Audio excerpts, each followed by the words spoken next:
Dr. Eric Kelly III and a host of phenomenal speakers from all around the globe for this 7-day virtual event that you don't want to miss. The mission of the Black Business Expo is to raise scholarship money from kids all the way from high school all the way from college. The Black Business Olympics is one of the largest Black business showcases in the world. It is an opportunity for businesses and companies to showcase their businesses globally. We are going to be giving away laptops up to $5,000 away to students.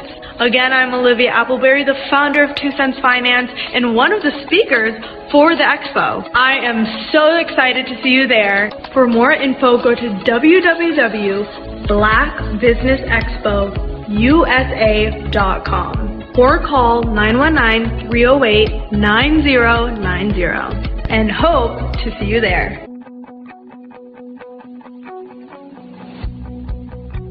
I am Black business.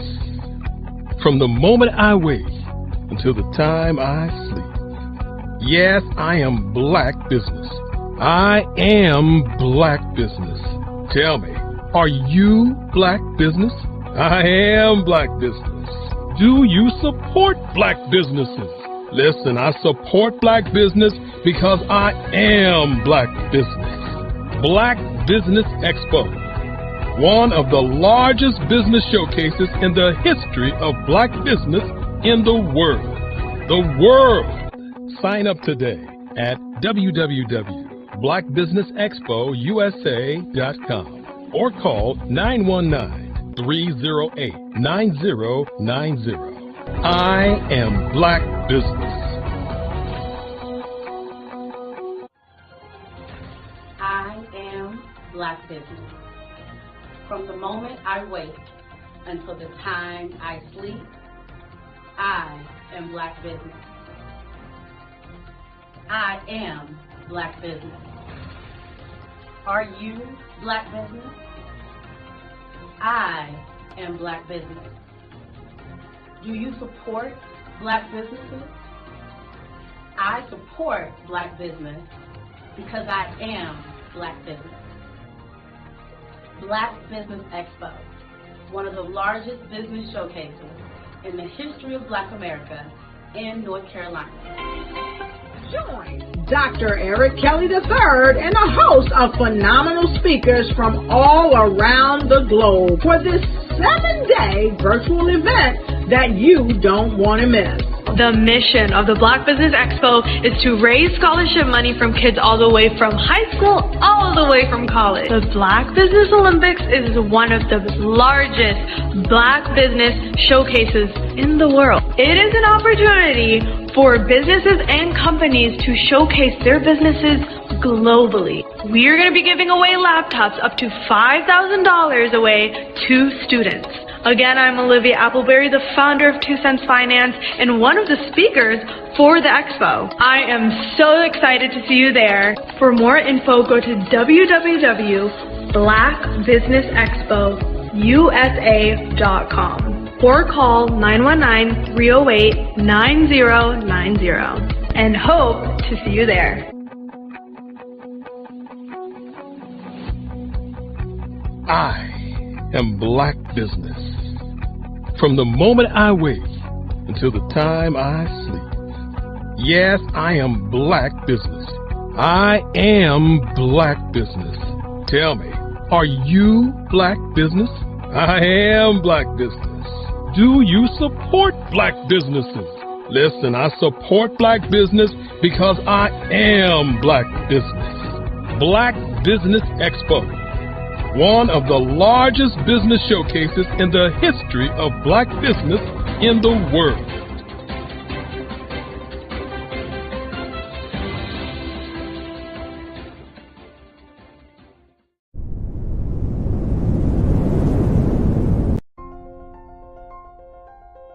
What if you could build your own city?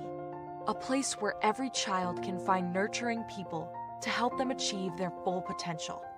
A place where every adult can access job training support, where health education is abundant, where social justice ruled the land.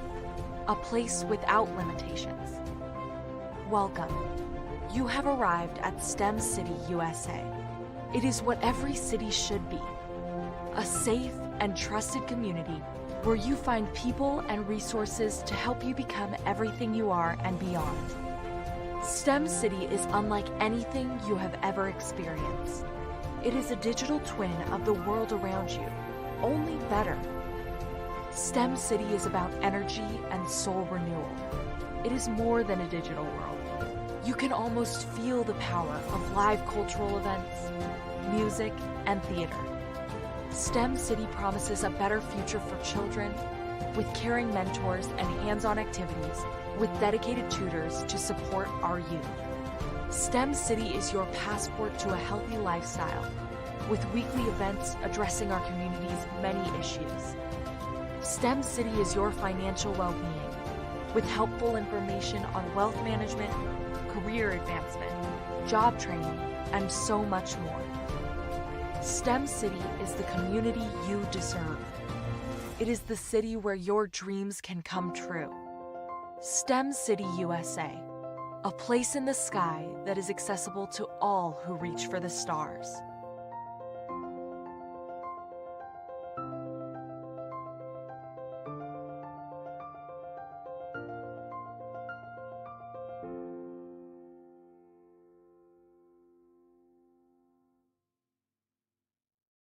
Follow the Brand TV broadcast host, Grant McGaugh, as he visits with top executives and entrepreneurs to find out their secrets of success with their personal brand. Follow the Brand TV broadcast host as he focuses on brand development to build better relationships, bring value to your business, relationships, and career. You will enjoy listening to each episode that is tailored to speak to you directly. If you're looking for this type of clarity in terms of building your brand, you have tuned into the right station. Each episode will help you to shape a conversation in the 5-star BDM network of 20,000 professionals and become a springboard for your corporate engagement and business opportunities. Each guest will frame their story in the areas of personal branding, business development, career development, financial empowerment, and technology innovation. Grant McGaugh explains why he is the CEO and owner of his own professional career. Grant is an accomplished business leader and entrepreneur who wants to give back to individuals to grow their personal brand strategy. Tune in as he weaves his story about new possibilities, while to you exceed expectations. If you love storytelling, this show will make for fun.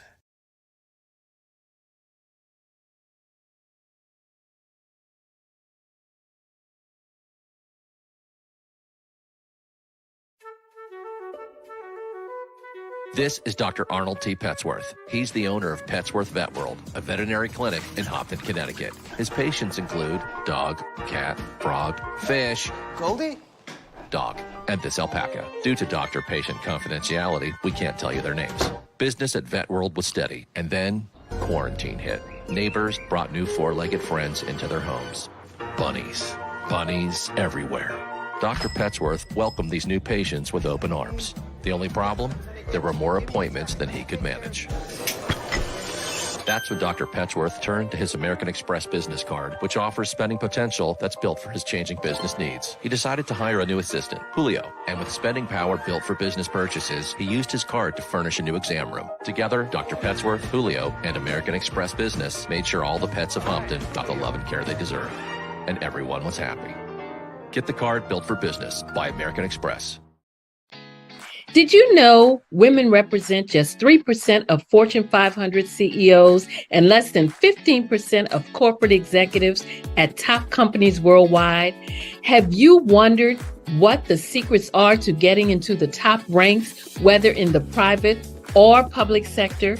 Do you want to figure out how to stop being held back in your career or passed over for promotion? Then you're in the right place. Hi, I'm Dr. Madeline Ann Lewis, President and CEO of the Executive Women's Success Institute. I have decades of experience in the military, the federal government, and corporate America, and my mission is to help women succeed and tap into their full potential. I want to reach 1 million plus women around the world to become the leaders they are meant to be.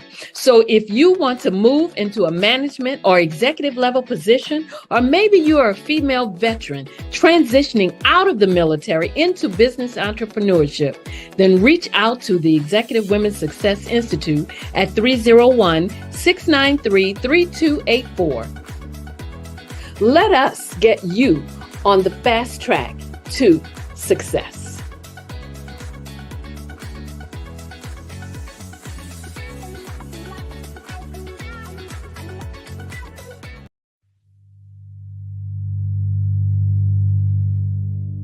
So what we have to do is when we get in the spot, we need to create some spots for us.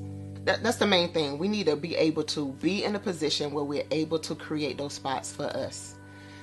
For me, being an entrepreneur, I'm not just going to get a business and then leave you sitting high and dry. If you ask me some questions about entrepreneurship, I'm going to give you as much as I received. I've seen people who made it, and then when you ask them, it's like, okay, now you have to pay me for the information, the same information I got for free. We probably in totally different cities. There's no way that we're going to bump heads or anything. We're not competing. Bring me up with you. And so I just think that whatever education that I have, then I need to be able to give that to my own as well. So create the spots. You can create the spots when you get there. I was born in a little village on the island of Haiti. Many deadly diseases pounded me. It is as if they were on a mission to end my existence on this earth. I refused to give up. In 1983, I left Haiti and came to the United States of America. And I came with $5, 2 shirts. I didn't speak in English. I came to Atlanta. I got a job. I was a doorman. I was a doorman with a dream. What I used to do, I used to come on stage. I'd rehearse this moment that I'm standing in front of you. That's the power of a dream. Maybe today is the day you begin acting as if you already have it. And then step out with full force. Take a risk. No condition is permanent. Don't let your situation distract you. You are chosen. You are called. You are born for a purpose in this life. Phenomenal Tanya T. Wise, who is here from the great state of Maryland. Tanya, welcome and thank you for being with us today. Can you indulge our audience a little bit and tell them just a little bit more about who you are and what it is that you do?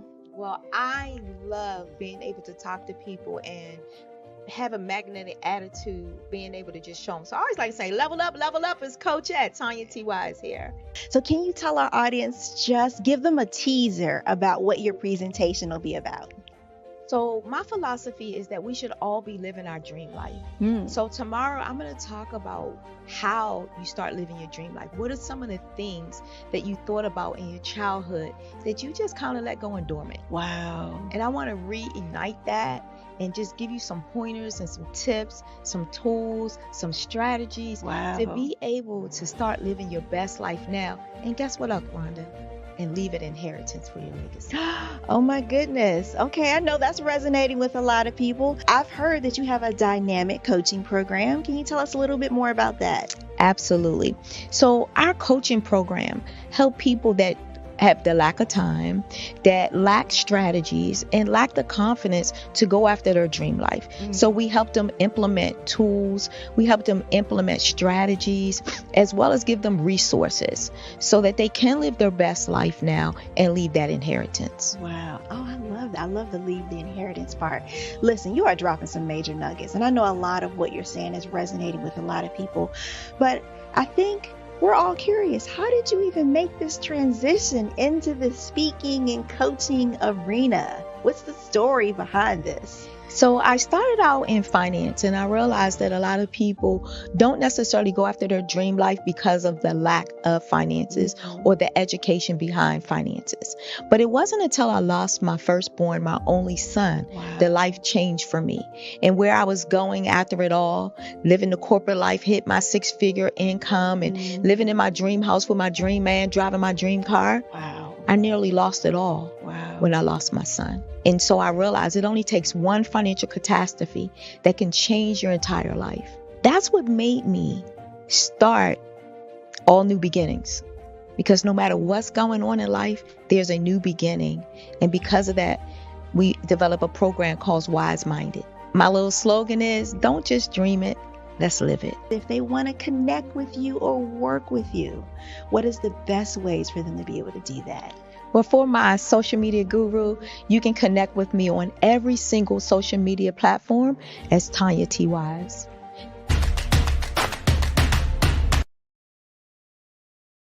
Sometimes you got to hear the news from the Black perspective, and more specifically, Black publishers. And that's exactly why you have to download the Hey Ty app, the largest mobile app delivering breaking news, videos, and podcasts from 200 of your favorite Black publishers. Yes, 200 Black publishers delivering news as it happens, literally all in one app. Go to hayty.com or download the app in the Google Play Store or Apple App Store. It's completely free, along with information that you can trust, so go check them out. Social media is evolving. It's more vibrant, more colorful, more energetic, and so are you. It's not just photos anymore. It's video, it's audio, it's subscriptions. And now there's Fanbase, a new monetized social network. Fanbase delivers the complete native app experience with full content monetization for every user. No algorithms that shadow ban your engagement or growth, and no ads. Follow anyone for free and subscribe directly to your favorite creators for $4.99 a month. Plus, show some love by tipping on any post. Also, make a Fanbase page and monetize your content the same way. Finally, connect with your followers by posting the amazing content you already create. And now, get paid for it. It's time to energize and monetize. Because everyone's a fan of something, and everyone has a fan base.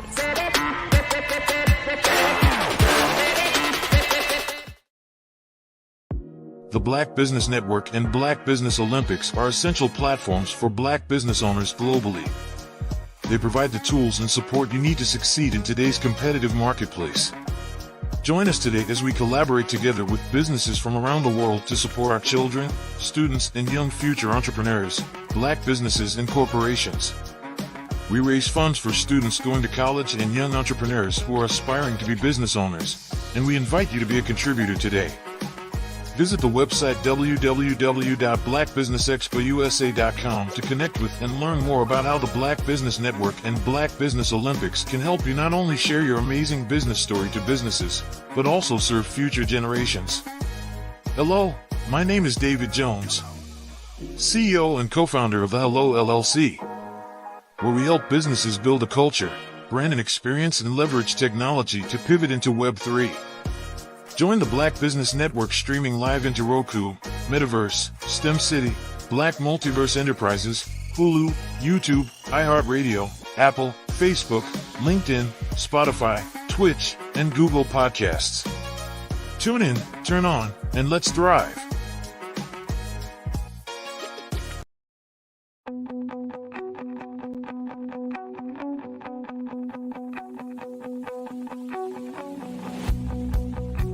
I am Black business.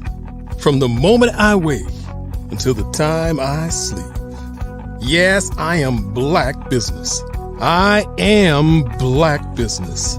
Tell me, are you Black business? I am Black business. Do you support Black businesses? Listen, I support Black business because I am Black business. Black Business Expo, one of the largest business showcases in the history of Black business in the world. The world! Sign up today at www.blackbusinessexpousa.com or call 919-308-9090. I am Black business.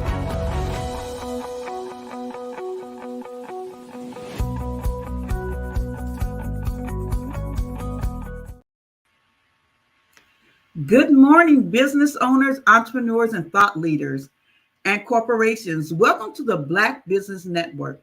My name is Renata Brown. I am your business moderator this morning on the Black Business Network. The Black Business Network is a 24-hour business network showcasing Black businesses, business owners, entrepreneurs, and thought leaders worldwide. We have speakers from North Carolina, London, Singapore, Africa, Japan, and cities all over the United States. The Black Business Network is a global community sharing business knowledge to empower, inspire, and educate businesses about business.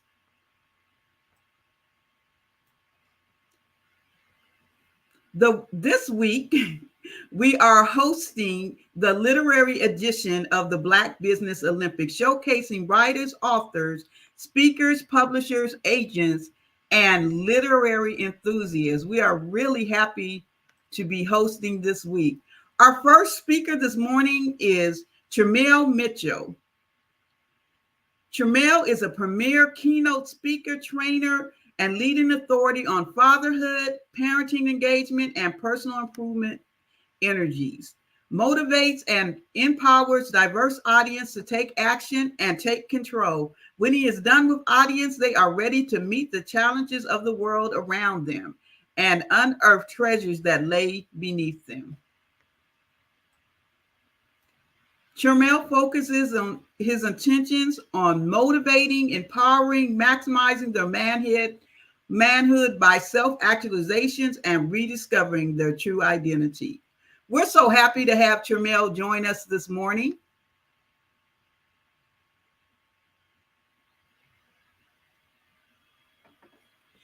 Good morning. Now, let me ask you one thing. Am I pronouncing your name correctly? Okay. You're on mute. Can you hear me? I can hear you now. Awesome. We're ready. How you doing this morning? Good morning. So am I pronouncing your name correctly? Yes, it's Tremel. My grandmother used to say it's like church mail. He's always living God's message. Well, we're so glad to have you here with us this morning. And remember, genius is common, and I will see you on the other side. Well, good morning, everybody. Good morning. My name is Tremel Mitchell, and I am excited just to share with you the book that we have coming out. If you haven't got it yet, it's 31 Prayers for Single Parents. And what I love about when we created this book was really to help individuals who are single parents out there really feel like your voice is being heard. Okay. And so when your voice is being heard, we want you to know that there's a lot of challenges being a single parent. There's so many things you go through. And I'm going to get ready to show you guys this cover here. And this is book. And I want you guys to take your time to grab it. You can visit my website at tremel.com and grab the book. And one of the things I want to just share with you out of the book is sometimes you go through a process as a single parent is building a community, right? And so I always tell my parents in my trainings, never go through life alone in parenting. All right. So we have this acronym called ISO. Let's try not to be independent, stubborn, and on our own. We don't want you to isolate. And so being a single father of two beautiful children, I have a 10-year-old son named Prince and a 9-year daughter named Princess, and we face many challenges. And a little bit about my story is we were homeless for about 3 months, and it was a really hard thing for me to do on my own, by myself. And from that process, we began to face many challenges. And at the time of this, I was going through being at Auburn University, and I was in college and getting my degree as a physical education and in the kinesiology department. And so what I went through was trying to push myself with 2 children alone, paying bills, all the responsibilities. But I was so grateful for the community. And so the word that you're going to hear me say a lot today is community. In our network, in business, you have to have community. You cannot grow alone. And so going through that process, Auburn University staff and everybody got along around me and supported me, and I was able to finish my undergrad and go through a little bit of master's, got graduate school.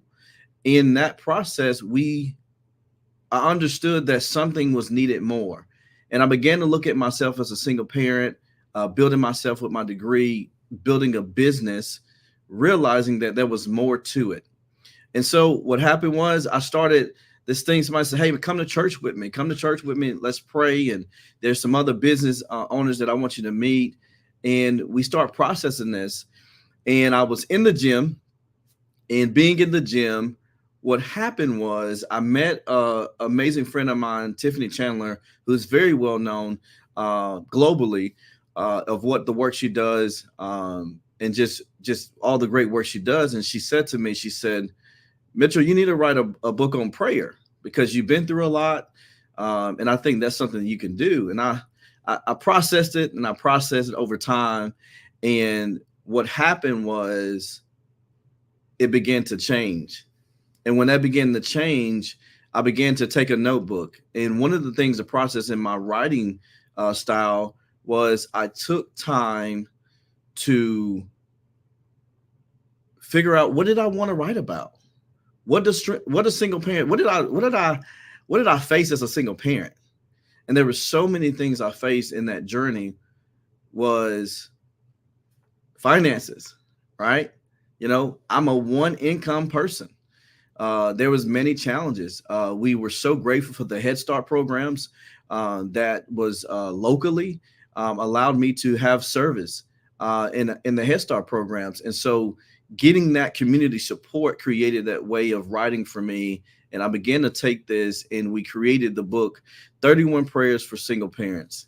And part of this book is really guiding parents to strengthen themselves as a single parent. Like this month in February is National Parent Leadership Month. And I just want to stop before I go on, is I want to let you know that you are a national parent. You are a parent leader. You are doing really well. And I know there's many challenges when you're facing being a single parent. And this is why we created this book, because we knew that it was going to be something that just give hope to families who are in need. You could be a single father. You could be a single mother. You could be a foster parent. Whatever it is, parenting comes with challenges, right? I see y'all nodding over there. Parenting comes with challenges. And so here's where I believe I'm going to give you 4 key points that it really helped me create this book. And the first point is H. The first H is healing. Okay. The first one is healing. In order for me to really create this book, I had to allow myself to heal. Okay. Going through broken relationships, going through missed opportunities, different job opportunities. There was a process of healing that had to take place. And a little bit more about my story is I am a full-time single father. I've been doing it on my own for about 8 years. And when you have a child who's missing another parent, and that parent is not showing up and won't show up for that child, you have to deal with the internal healing at home. And so the challenges I dealt with is hearing my kids ask, where's mommy? Daddy, why me? My daughter, we've been going through counseling, and she says, Daddy, why is this happening? And I remember as I was writing this book, I said, I need to be able to pray my way through this process. And so praying my way through this process, I began to say, how do I pray for a child that's missing a parent? And this is what we wrote in the book. We began to give you ways to walk through life and strategies to push through as a single parent to process all of this work that could come up in your challenges as a single parent. Okay. And so again, the first one I'm going to give you is healing. And so being able to walk through that healing process, some of my healing process was going to the gym, working out. You know, when you're a business owner, you got to be able to find ways to, there's a lot of stress on you. As an author, you know, you're writing all the time. Sometimes you need to step away from the pages, step away from the pen. And that healing process for me was actually eating healthy, going to the gym, and finding, y'all know it, community. Okay, right. I was getting community. And so by healing myself, I began to understand that I was able to hold opportunities in my life. See, before, without having strategies and having discipline, I was having opportunities, but with a broken mindset. I want you to hear that right now. Sometimes, if we're not careful, we will create if we keep doing what we're doing with unhealthy habits, you create a broken harvest, a broken season. And so that healing process is so key so you can hold on healthy opportunities. Those opportunities came for me from traveling the world, meeting number one speaker Eric Thomas and being trained by him and his staff, being able to go to DC and do so many things. So in this journey of this book, I began to write more prayers based off every challenge that I face, meaning being on the road as a single parent, pushing a business as a single parent, because they call this the parent guilt, right? Some of you may feel that the parent guilt is real, you know, not feeling like you deserve a break, not feeling like you deserve a meal on your own. One of the things I've learned as a single parent is I actually once a month, I take myself on a date. I date myself. I say, you know what, this is not a happy meal moment. This is a good meal moment. So I continue to do that once a week. Now, the third point I want to give you is purpose. You know, one of the greatest things as a single parent I learned is I'm here to serve my children.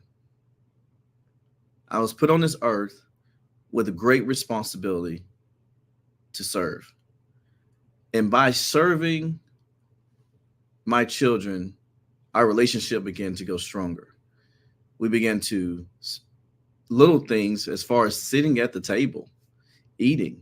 And I want to encourage you today, for all my business owners, we can get so bogged down in our work day to day that we forget as a parent, we need to pause. As much as attention we're giving our business and all the things that we're giving, we want to make sure that we give our children some time.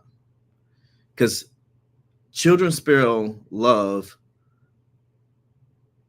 time. And as a father, I want to be honest with you, I didn't understand that because I thought it was all about the grind. I thought it was always about work, and building a legacy. But the legacy was actually not being built because I wasn't building a foundation in time with my children.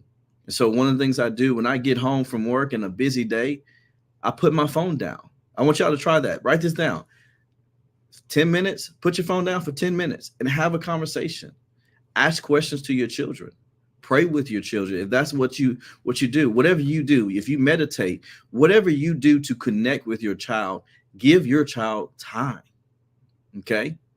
So that's the purpose. Our purpose is to serve and give our children time. I want you to take a moment right now and ask yourself, take yourself back to when you're a child. Think about those moments where you wanted to share something with your mom or dad.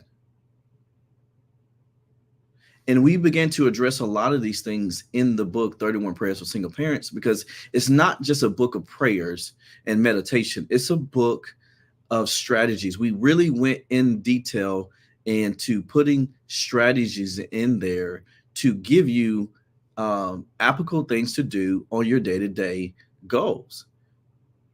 Right? And so the last point I want to give you is energy. I don't know about y'all, But having children, you got to have energy. Okay. You got to have so much energy. I love my children when it comes down to this. They're like, Dad, I want bacon, eggs, muffins, all these things. And let's be real. Sometimes as a parent, we just don't have that energy. And I want to encourage you today is I want you to push through and pour more energy into your child. We talked about the healing process. If that's working out, that's eating healthy. If the opportunity is pulling back off the work a little bit just to give that child 5 or 10 minutes and then going back to work, then also going to the purpose. Are you serving your child today? That's the question. If you haven't anything else I said today is, are you serving your child today? Because as a parent, you sit on my wall. I want you to build yourself and refill yourself and become yourself. Okay.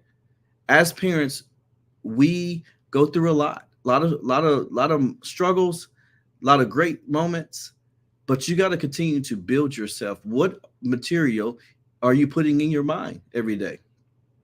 Who are you listening to? What are you reading? You could be grabbing my book today and visit our website and go ahead and grab me a book and say, hey, I need to put something in me. Maybe it's just this little prayer a day. It's 31 days. And and you see it behind me is push, pray until something happens. We all go through life challenges, business challenges, but there is something that I believe is giving myself time to pray it through and process going forward. Okay. And so I'm just so excited to share a little bit more of something out of my book. And I wanted to share it with you because it's so profound. And it's a proverb. It's Proverb 3, 5, and 6. It says, trust in the Lord with all your heart and lean on your own understanding. You know, there's no manual to be a parent. If you found a manual to be a parent, please let me know. You see my website right there, Tremel.com. Reach out to me. Listen to me, everyone. There's no right way to parent. But the first step to a right way to parent is showing up. Listen to me, dads out there. Listen to me. I want you to listen to me. All my dads out there. My African-American dads out there. I want you to listen to me. Your voice matters to your child. Present and not absent. And I believe that all around the world, we can change a generation when fathers show up. And we're supporting our mothers and mothers supporting dads. Don't forget that. We need moms to support us too. And in this book, 31 Prayers for Single Parents, it is a guide to really strengthen you of your amazing parent powers that you have already. I'm here to tell you and remind you that you all are amazing parents all around the world. You are amazing parents. Don't let your business run you. You run that business. You lead your child every single day. And I'm so excited as I get ready to end with my last point here. Keep showing up every day. I'm an athlete. That's why we have the acronym PUSH. I want you to keep pushing. I don't want you to give up. Don't give up on yourself. Don't give up on your business. I want you to continue to push. Because there's people who need to hear your story. Let me just encourage you, write the book. You can write the book that somebody needs. Your purpose. You are the hope. You are the healing that somebody needs. Your book could be the opportunity that somebody needs to read. By you following your purpose, you can create the energy that can bring life back into somebody's life. To bring that breath back into that life. And so I'm just so grateful this opportunity just to be able to share more about what my book is, 31 Prayers for Single Parents. If you haven't got a copy, go to Tramiel.com. You will see it on my website. Or if you want to get it faster, go straight to Amazon. And I'll give you one more showing of the book, 31 Prayers for Single Parents, The Power of Praying Your Way to Victory. I want everyone today just to hear this morning, I want you to win.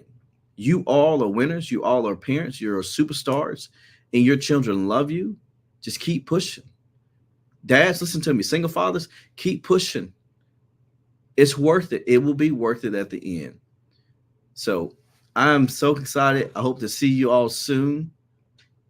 And I'm just so grateful for this time that I've had with you guys.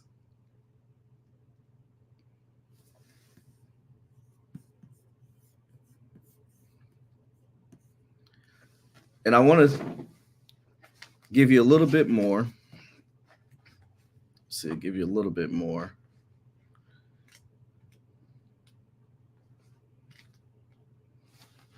I'm gonna read something to you. Oh, there we go. Okay, go ahead and read what you were going to read, and then I have a couple of questions for you. All right. So financial security and blessing. I believe that financial security and blessing is so important in your business. It is a key part for single parents. And so I believe that as more time you put into pouring into your children, I believe that as you pour into your children, I believe that financially security comes into what you pour into the small seeds of your children. So. Awesome. Yes, that's very important. So we are in Black History Month, and it's important for the legacy of Black history to come down. What are some of the ways that you're sharing with your children Black history? And do you have any story time or any kind of routine that you have set up? And we know Black history for us is not just 1 month, but it is all year. Yes, one thing we do is we have a book that I purchased. It's called The 50 Black Heroes. And so one of the things that my children do is they have to read it once a day, and they have to tell me something new they learn. Technology is cool now, so now they can get on their phones or tablets, and they do a little research. And so we begin to just have that as our dinner talk. So we call it the Black History Dinner Talk every month. So we got to pick somebody new every day, and they get a chance to do that. So it's always fun and learning. And I learned so many things that I didn't know from them because they like to go searching deep. So I love it. Awesome. Now we know you wrote your book. Have you thought about engaging with your children to write a book? Are any of them budding writers? They are excited. They have definitely, just been able to write the 31 Prayers of Single Parents. Their passion has been how to help children move forward when you're missing a parent. And so that is a coloring book that my daughter wants to do. She's an artist. And so she's going to do the coloring book. And me and my son, we're going to write the book to talk about how do you continue to push through. Most kids, when they are not seeing a parent in the moment, they go through a lot of challenges. And so bullying happens. And so being able to let him use his experience and all the strengths that he's learned over the time. That's awesome. So as a single parent and as an author, what was your process? How long did it take you to write this book? Because you got a lot going on there. Yes. Well, this is the first release. We've written 4 books. I've written 4 books in the last 18 months. And it really just took in time of scheduling. I want to give a shout out to my mentor, Jay Chase. He has a 90-day challenge plan that I've been going through with him. And every 90 days I set goals. And so I said, well, maybe I want to do the first 3 weeks of the book in 60 days. And so I began to just take one day, and I do it one day a week. And so I might write 2 sentences from that. And then that process began lengthy. because when you're a writer, you have to get people to go through your writing. And so a lot of going through that and being humble that you're not going to get it right the first time. I think that was, for me, I was humble. I was like, this is good, but a lot of grammar mistakes, things like that. And so that process was really taking 1 week at a time and making sure I hit those goals. So if I didn't hit that goal, I would stay on that week until we got that week done. And that's important to set those goals as you're going along. So I taught a class called You Gave Birth to the Book, Now You Have to Raise It. Because as writers, we want to get those words out right. And we're happy to express and to get our message. But I tell people writing is a passion, but being an author is a business. So what are some of the marketing tools you use as being in a certain segment? I want single fathers. I want fathers to know. I want men to know, yes, you can write a book and you can do the things, the market. So what are some of the tips that you would give to people, fathers who want to follow in your footsteps and write books? Well, hearing the title of your book, I think I need to get that book too. So I think the first thing is finding people that you trust to really give you feedback. So before we did any marketing posting, I would send it to a group of people, and it takes a team. You know, I'm a busy dad, and so finding somebody, I call them, if they're the guru in that area, don't try to reinvent that cycle. Just go and get trained, humble yourself. And I found a team of people who was able to help me market. We did in churches, we did it in a couple schools. You know, platforms like this. Dr. Kelly has just been such an amazing to allow this platform to be one of those great marketing places. And we hit #2 bestseller in the second day of the first part of the year. So that was just so exciting. And it just wowed me when I woke up that morning. Oh, congratulations on that. You're definitely doing all the right things to get your voice out there, to get your book out there for fathers. So I'm going to backtrack a little bit. So this is Black History Month, and every day you hear a story and you say you learn new stories. Is there any particular person that you read about that you want to share, or that your children were really excited about that you could think of? You know, one of the things that my son, this is a funny story. He tells me, he says, "Dad, you're the modern day Martin Luther King sometimes." And okay. He said, "You're always preaching." My kids grew up watching me preaching and just seeing, and we watched a lot of videos of the time of Martin Luther King, and just really seeing my sons grow in his passion for fighting for race and fighting for what's fair in the world. And so that's just a little small story, just learning about Martin Luther King and all the things he's done. And I remember being a little boy when I heard of Martin Luther King, and I was just so drawn in to be a pastor. I think that was my goal. And I think sometimes we hear pastor, we hear pulpit, but my pastor is a little bit different. I love being outside the four walls, and I love just doing what Jesus did. And that's been a big thing, especially during Black History Month. Been able to, yesterday, I was able to be at the state capitol in Alabama with the senators and different congressmen, and just being able to look at young little Black boys and just see their heart and just give them some time to talk. And I believe that's what Martin Luther King did to all the young kids. He always took time. If you look in history, and he always loved on those kids. He took time. And he poured seeds in those because he knew it would be a harvest one day. And that's one of the things that I've began to just cultivate in my culture and who I am, is take time with the young generation so it could be a harvest in the future. Absolutely. And books are such an important part of that process. We know that with books, when we're long gone, we hope that our books will still be here. Now, how they may be reading them and using them, I don't know where technology is taking us.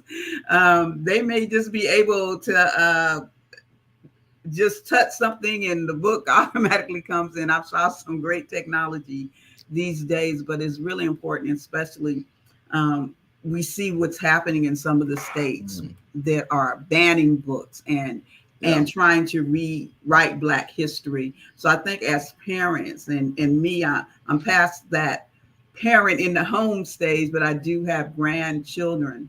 Oh my goodness. How'd that happen? But I do have, right. No, I love my grandchildren. I absolutely do. But it's important for them to have a legacy as well. And that's what we do by writing books. We can leave something for our children and hopefully our children's children to learn. So we thank you for joining us here today. We thank you for being a part of this. We truly hope that you come and join us again. We're here every month. Definitely don't let this be the last time that you're here. If you had one message that you wanted to give before you get out of here, one tip to fathers, then here's your time. Well, here's what I would say to fathers. Dads, listen to me. Never give up. It's just that simple. Never give up. We are strong. We're powerful. We're very knowledgeable. Don't give up. Keep pushing yourself and leave a better seed than it was left for you. Leave a better harvest than it was for you. And just go to sleep knowing that you're going to see a better harvest in the future. And so I'm just so glad. And if y'all need dads, y'all need me, I'm out here. Just visit my website. You can reach me from there. There you have it. And remember, genius is common, and we'll see you on the other side. Other side. Thank you so much.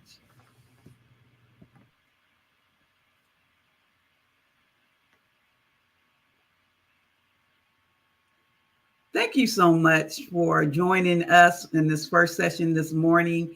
We have more to come, so tune in, stay with us all today. We'll be here until 8 p.m. tonight with the Black Business Network's Literary Edition.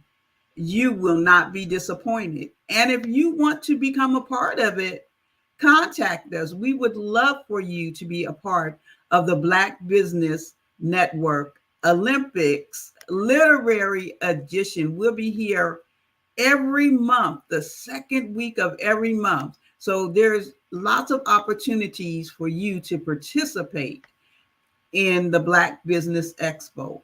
But we must remember that this is also a platform for scholarships.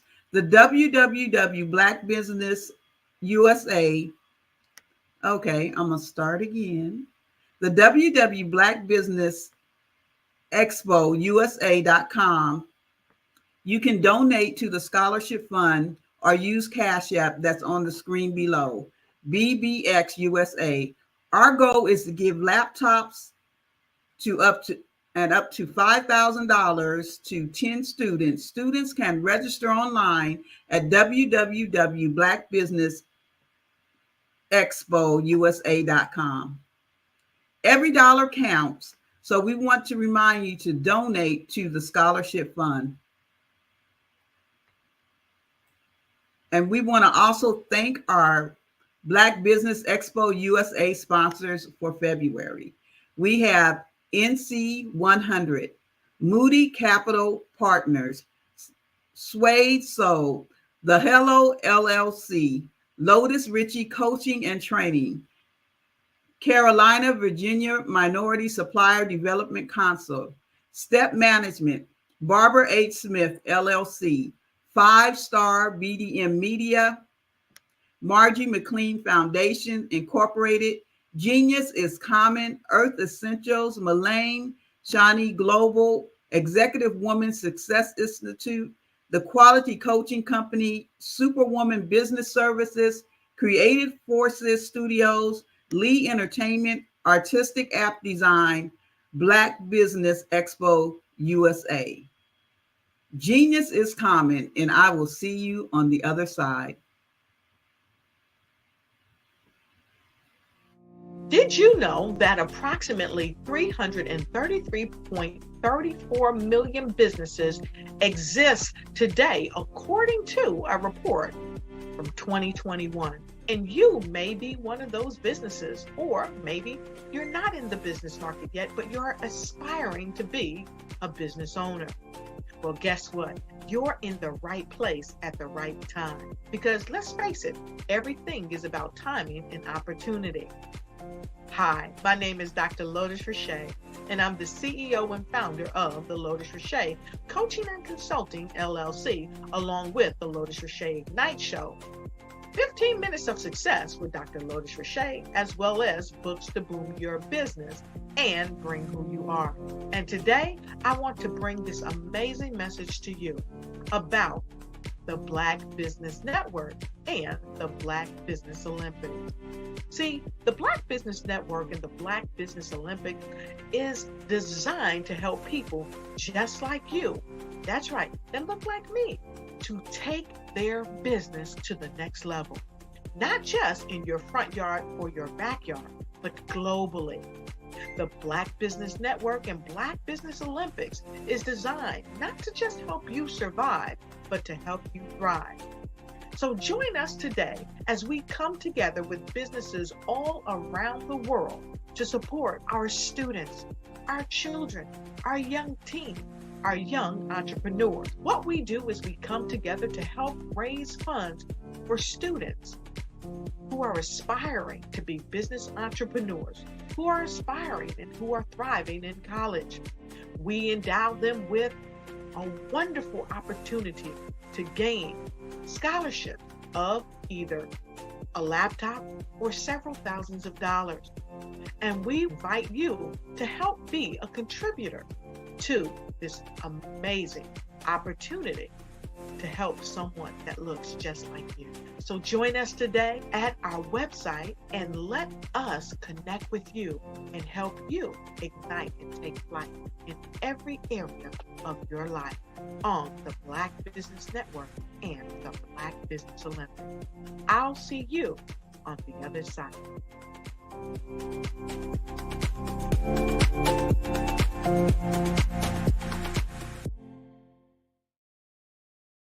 The Black Business Expo's mission is to raise funds for high school seniors going to college or K-12 entrepreneurs. This expo is a fundraiser for students. Please, you may go to www.blackbusinessexpousa.com to donate to the scholarship fund or use the Cash App at $BBXUSA. Our goal is to give laptops and up to $5,000 to 10 students. Students can register online at www.blackbusinessexpousa.com. Every dollar counts. Please donate to the Black Business Expo USA Scholarship Fund.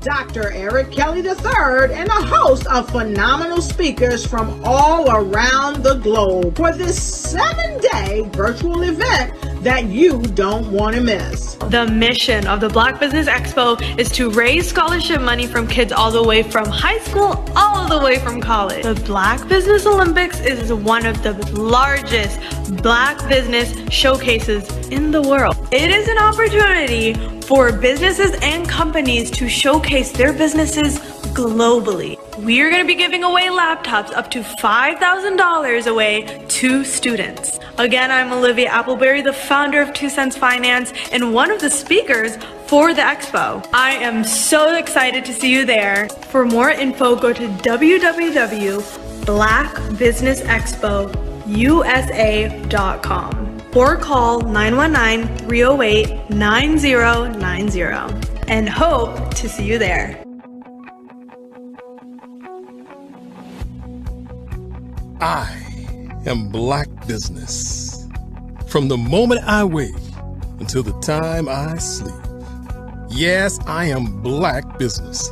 I am Black business.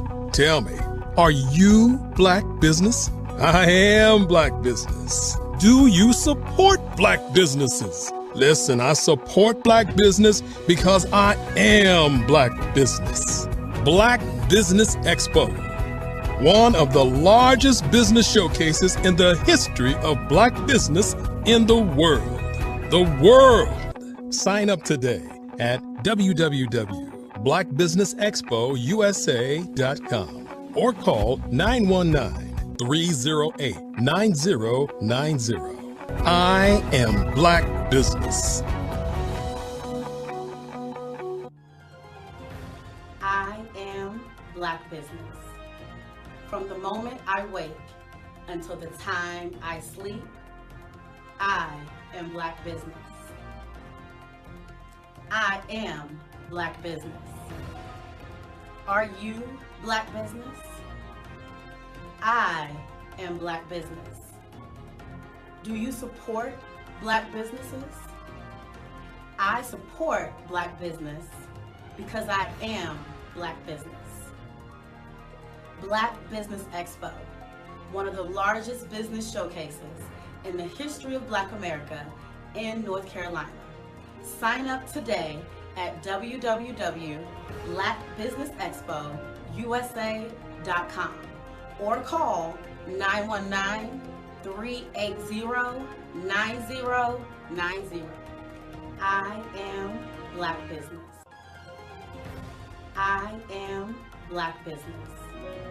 From the moment I wake until the time I sleep, I am Black business. I am Black business. Are you Black business? I am Black business. Do you support Black businesses? I support Black business because I am Black business.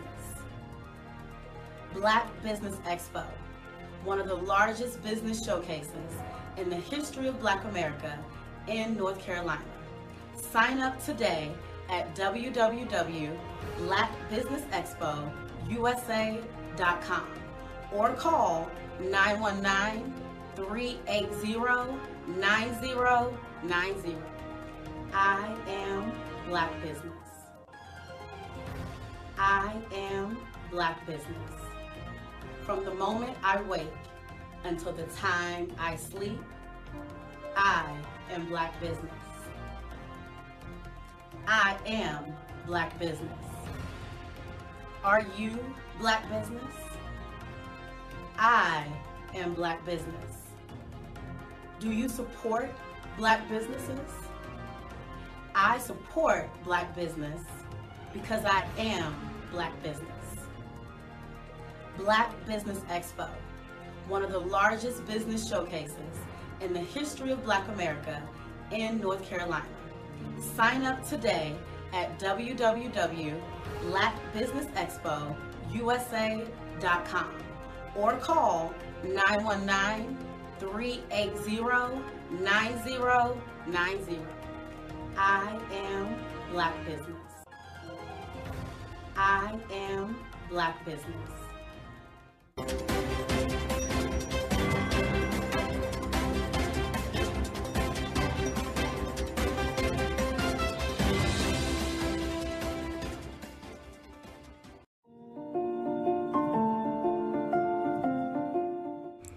The power of the written word is magic. Like fire from the midday sun, like thriving roots from a young tender oak, like ocean waves reaching for the sky, like Black voices stretched across a space of regality and purpose. like yesterday's tears and fight becoming today's victory. The power of the written word is magic.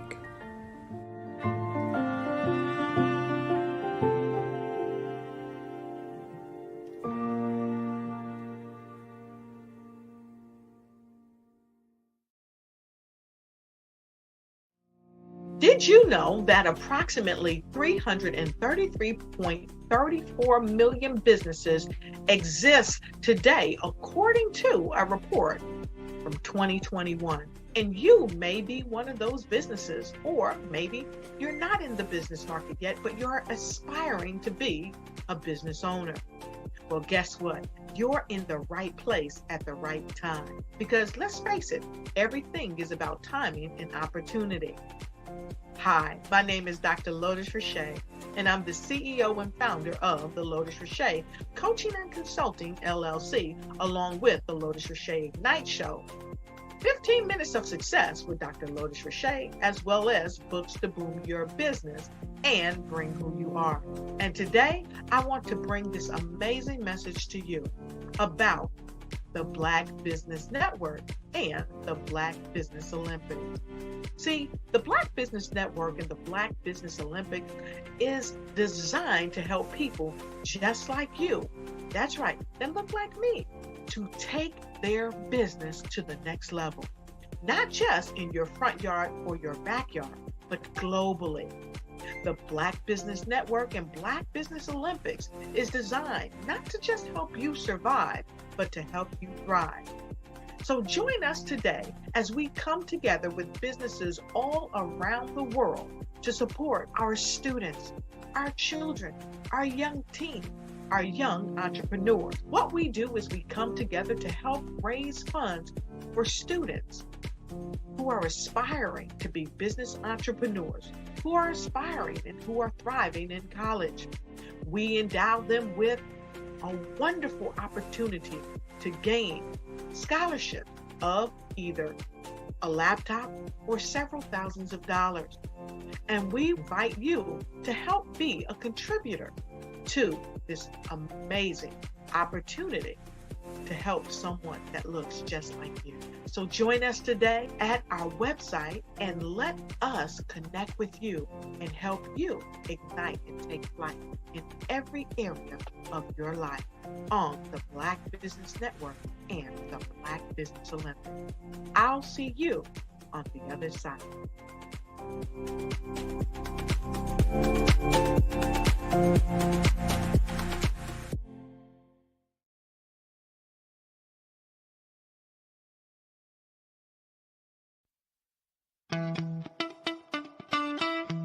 How many times have you been asked to help someone you didn't even know, a student, a business entrepreneur, or did you ever even ask, where did they end up?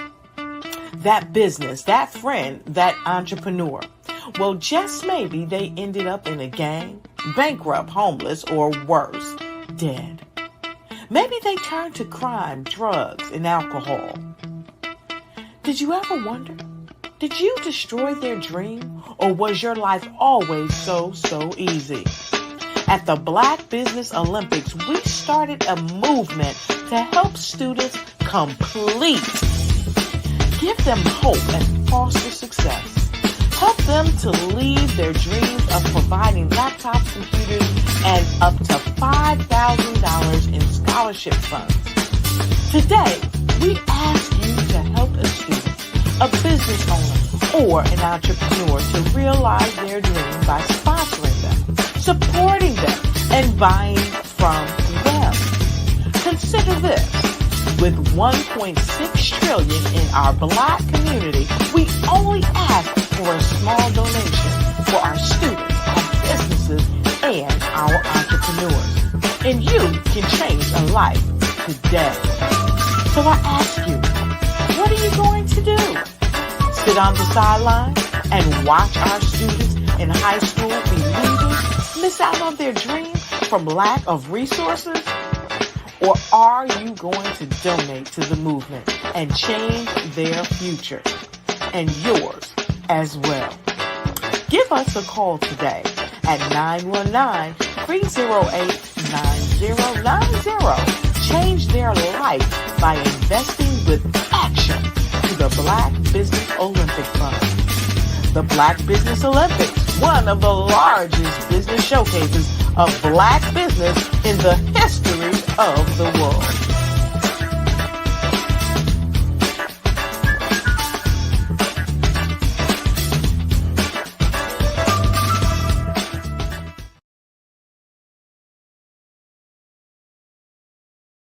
Artist to me is a creative expression of something from nothing.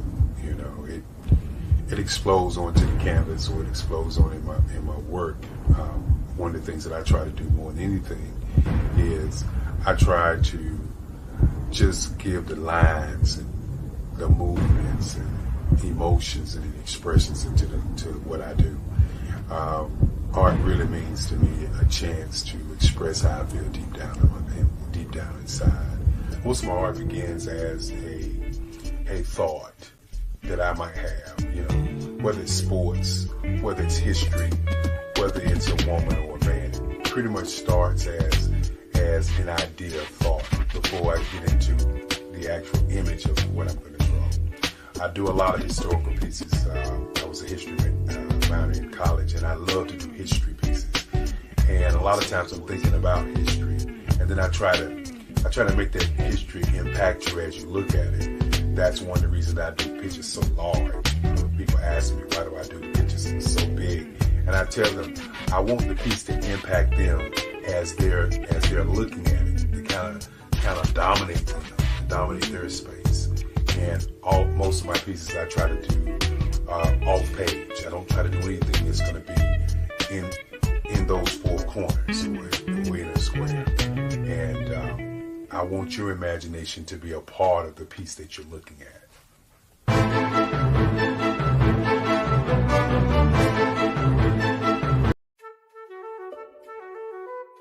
This is Dr. Arnold T. Petsworth. He's the owner of Petsworth Vet World, a veterinary clinic in Hopton, Connecticut. His patients include dog, cat, frog, fish, Goldie, dog, and this alpaca. Due to doctor-patient confidentiality, we can't tell you their names. Business at Vet World was steady, and then quarantine hit. Neighbors brought new four-legged friends into their homes. Bunnies. Bunnies everywhere. Dr. Petsworth welcomed these new patients with open arms. The only problem? There were more appointments than he could manage. That's when Dr. Petsworth turned to his American Express business card, which offers spending potential that's built for his changing business needs. He decided to hire a new assistant, Julio, and with spending power built for business purchases, he used his card to furnish a new exam room. Together, Dr. Petsworth, Julio, and American Express Business made sure all the pets of Hopton got the love and care they deserve. And everyone was happy. Get the card built for business by American Express. Follow the Brand TV broadcast host, Grant McGaugh, as he visits with top executives and entrepreneurs to find out their secrets of success with their personal brand. Follow the Brand TV broadcast host as he focuses on brand development to build better relationships, bring value to your business, relationships, and career. You will enjoy listening to each episode that is tailored to speak to you directly. If you're looking for this type of clarity in terms of building your brand, you have tuned into the right station. Each episode will help you to shape a conversation in the 5-star BDM network of 20,000 professionals and become a springboard for your corporate engagement and business opportunities. Each guest will frame their story in the areas of personal branding, business development, career development, financial empowerment, and technology innovation. Grant McGaugh explains why he is the CEO and owner of his own professional career. Grant is an accomplished business leader and entrepreneur who wants to give back to individuals to grow their personal brand strategy. Tune in as he weaves his story about new possibilities, while to you exceed expectations. If you love storytelling, this show will make for fun.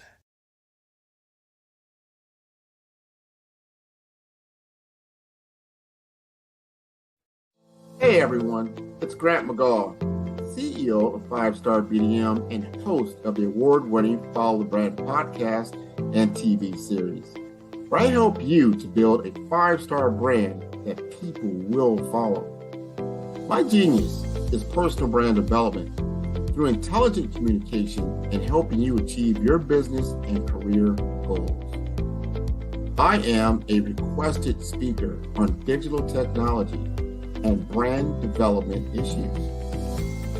I want to work with you to increase the value of your current opportunities while attracting new ones. Every one of you is unique, and we all share challenges that can be addressed through smart branding. As a super connector, I work with you as an executive coach to guide you along the complicated business and career development road, providing the enhancement tools and information you need to succeed. Together, I will help you succeed in today's challenging business climate. I will evaluate and measure your progress. Best of all, I am right alongside you every step of the way. Build the brand called you. Genius is coming.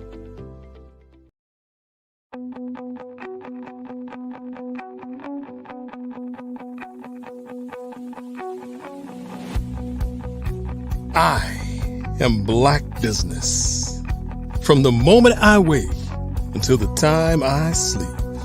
Yes, I am Black business. I am Black business. Tell me, are you Black business? I am Black business. Do you support Black businesses? Listen, I support Black business because I am Black business. Black Business Expo, one of the largest business showcases in the history of Black business in the world. The world! Sign up today at www.blackbusinessexpousa.com or call 919-308-9090. I am Black business.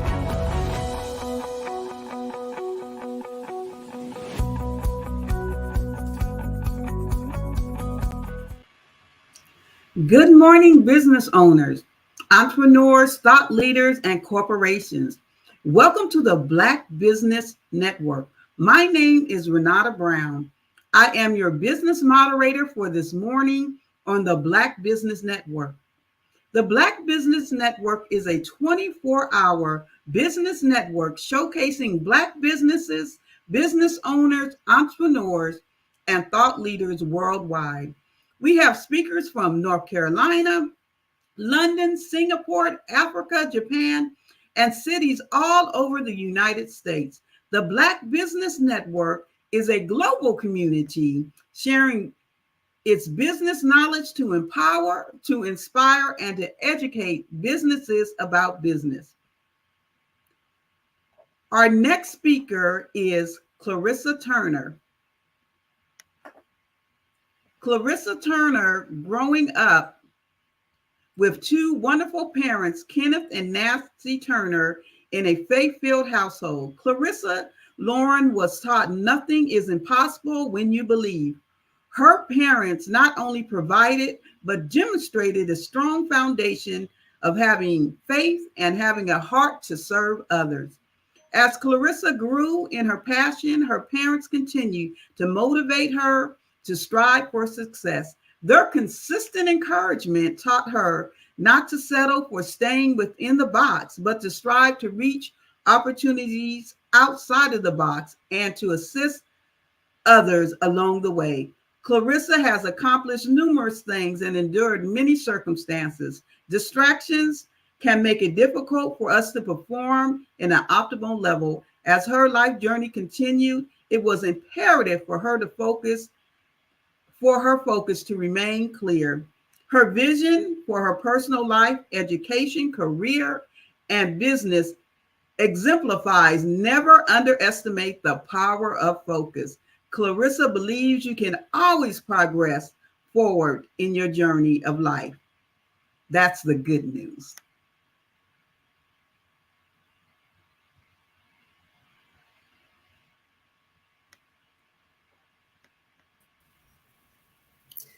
Good morning.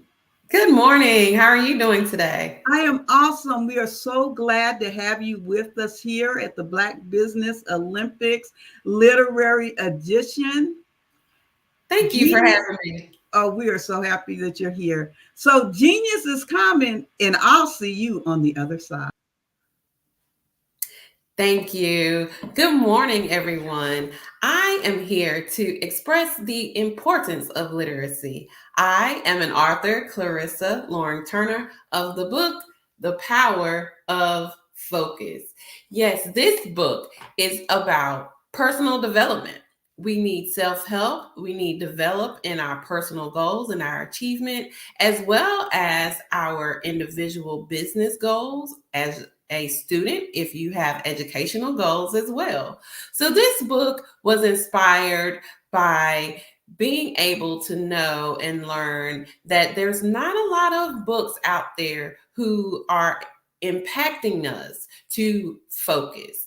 The majority of the books that I was seeing at that time was they encouraged us of our performance, whether we were an athlete, whether we were a student in school getting our education, or whether we were an entrepreneur. The main thing and idea that I seen at that time of writing was indeed performance. And yes, performance is definitely excellent. However, we cannot perform if we are not focused. So being focused is a part of what I was inspired to write the book, The Power of Focus, and with the subtitle, The Key to Unlock Your Inner Greatness. A lot of times performance is based on what we can deliver outwardly, and outwardly performance is a good thing. However, internally, our focus must strive and be on a level where we can increase our focus and reach our goals in an ample amount of time.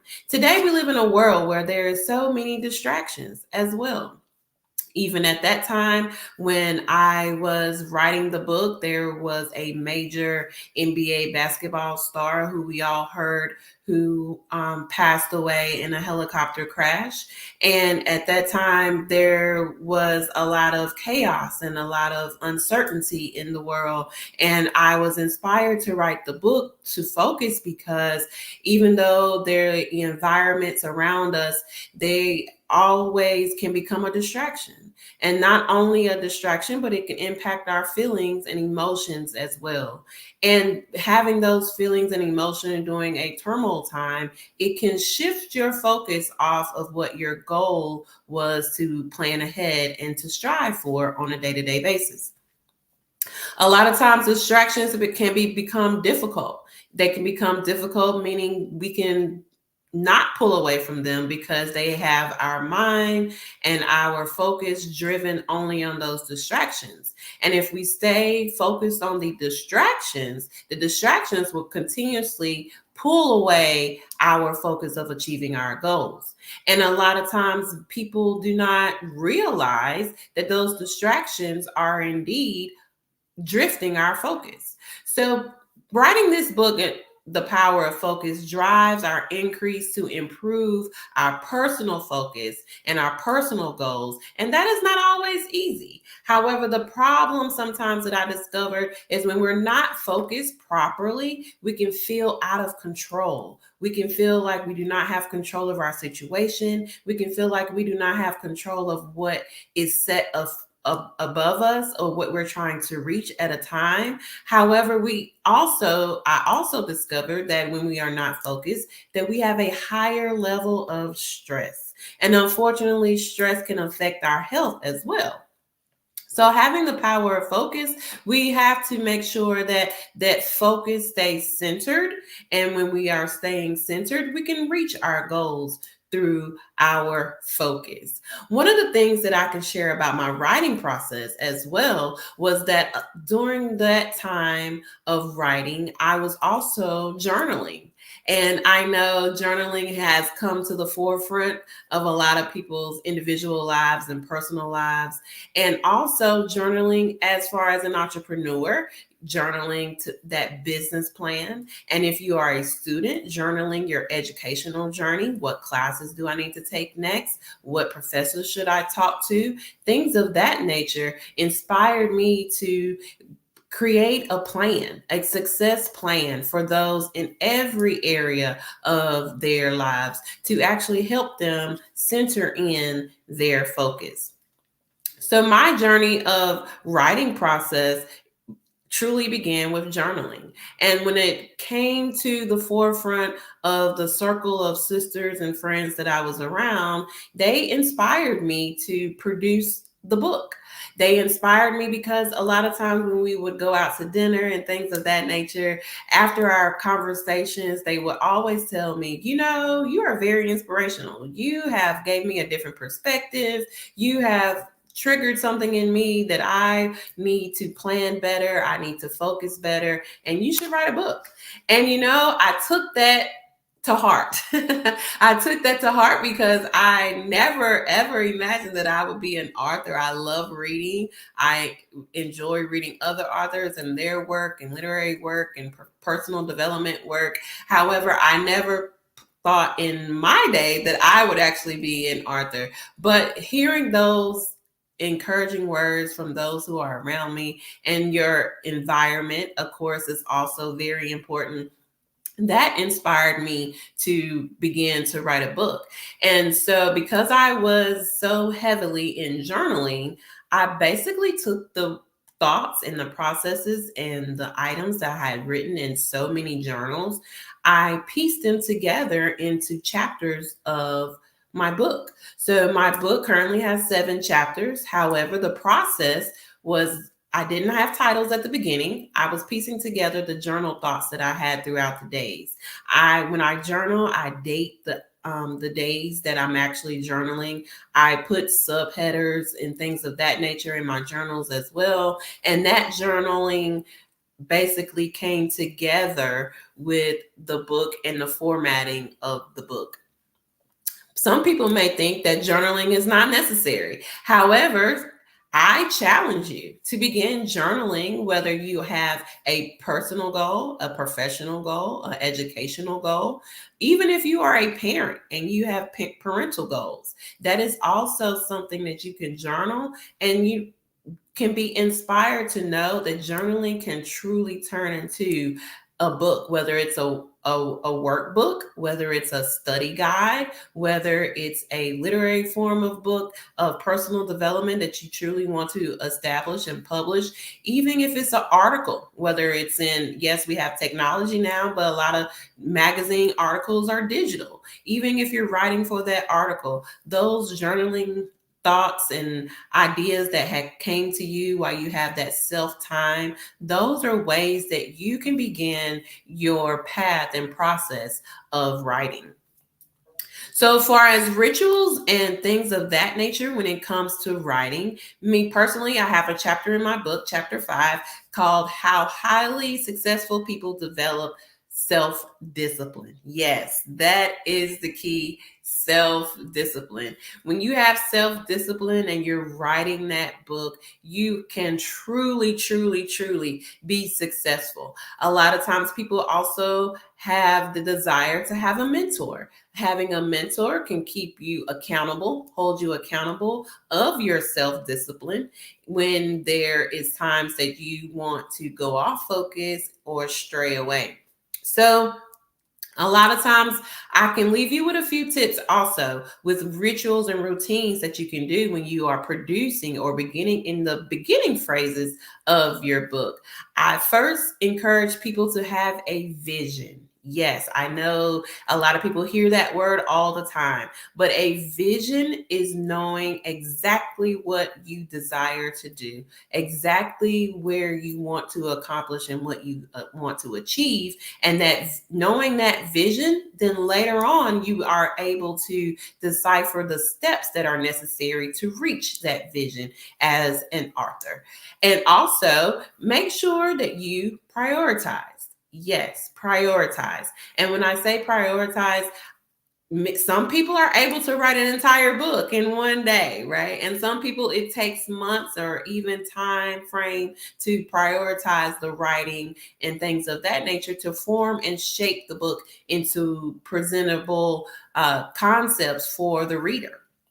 So if you prioritize, as far as, for example, today I'm going to write the conclusion of my book. So when you are writing the conclusion of your book, make sure that you're focused again on the conclusion of your book. We want to make sure that your mind doesn't drift off while you are writing that conclusion. And the conclusion doesn't have to be perfect. And that's when we later on get into editing and things of that nature. However, writing your thoughts, writing how you feel, putting them on paper, and focusing on the priorities that you have set.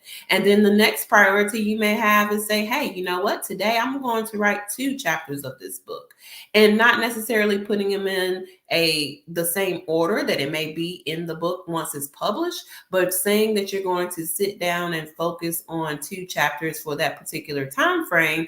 That will assist you when you are piecing the book together.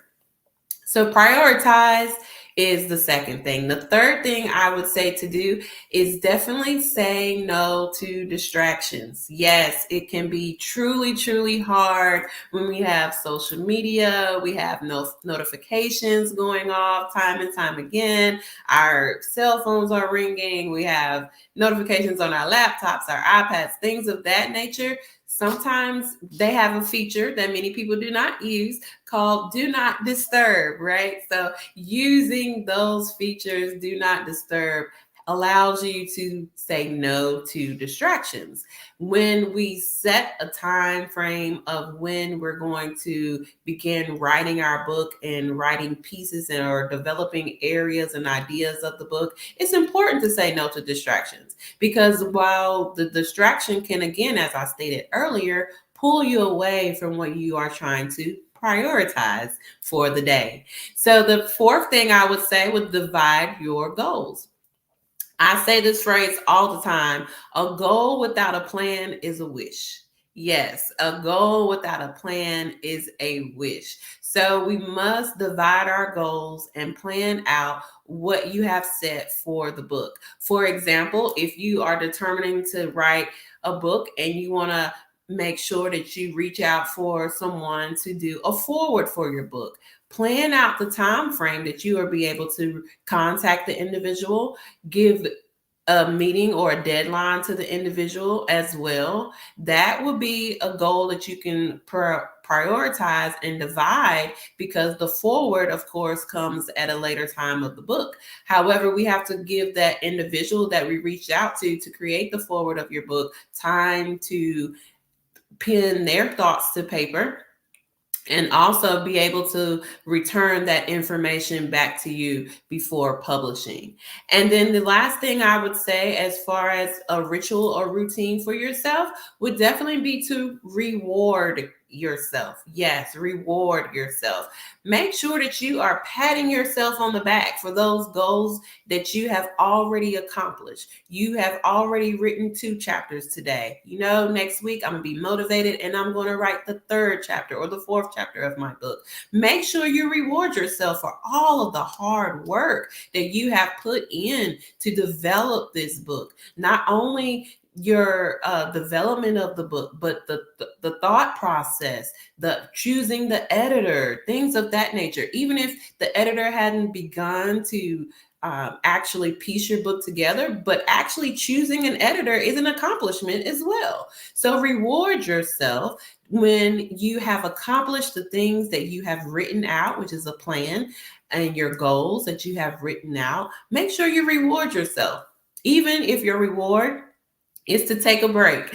Take a break to step away, go outside, get some fresh air, and not, come back to your book right away, but take a break as far as a couple of days just to clear your mind for all of the busy hustle and bustle that you try to focus in on when you're writing your book, or all of the thoughts that you may have. Sometimes taking a break, stepping away, and then coming back gives you even more inspiration when it comes to writing your book. So don't forget to reward yourself. As an author, I can tell you that my journey was definitely influenced, as you heard in my introduction, by my parents as well. My parents are wonderful, and they are well known in their community.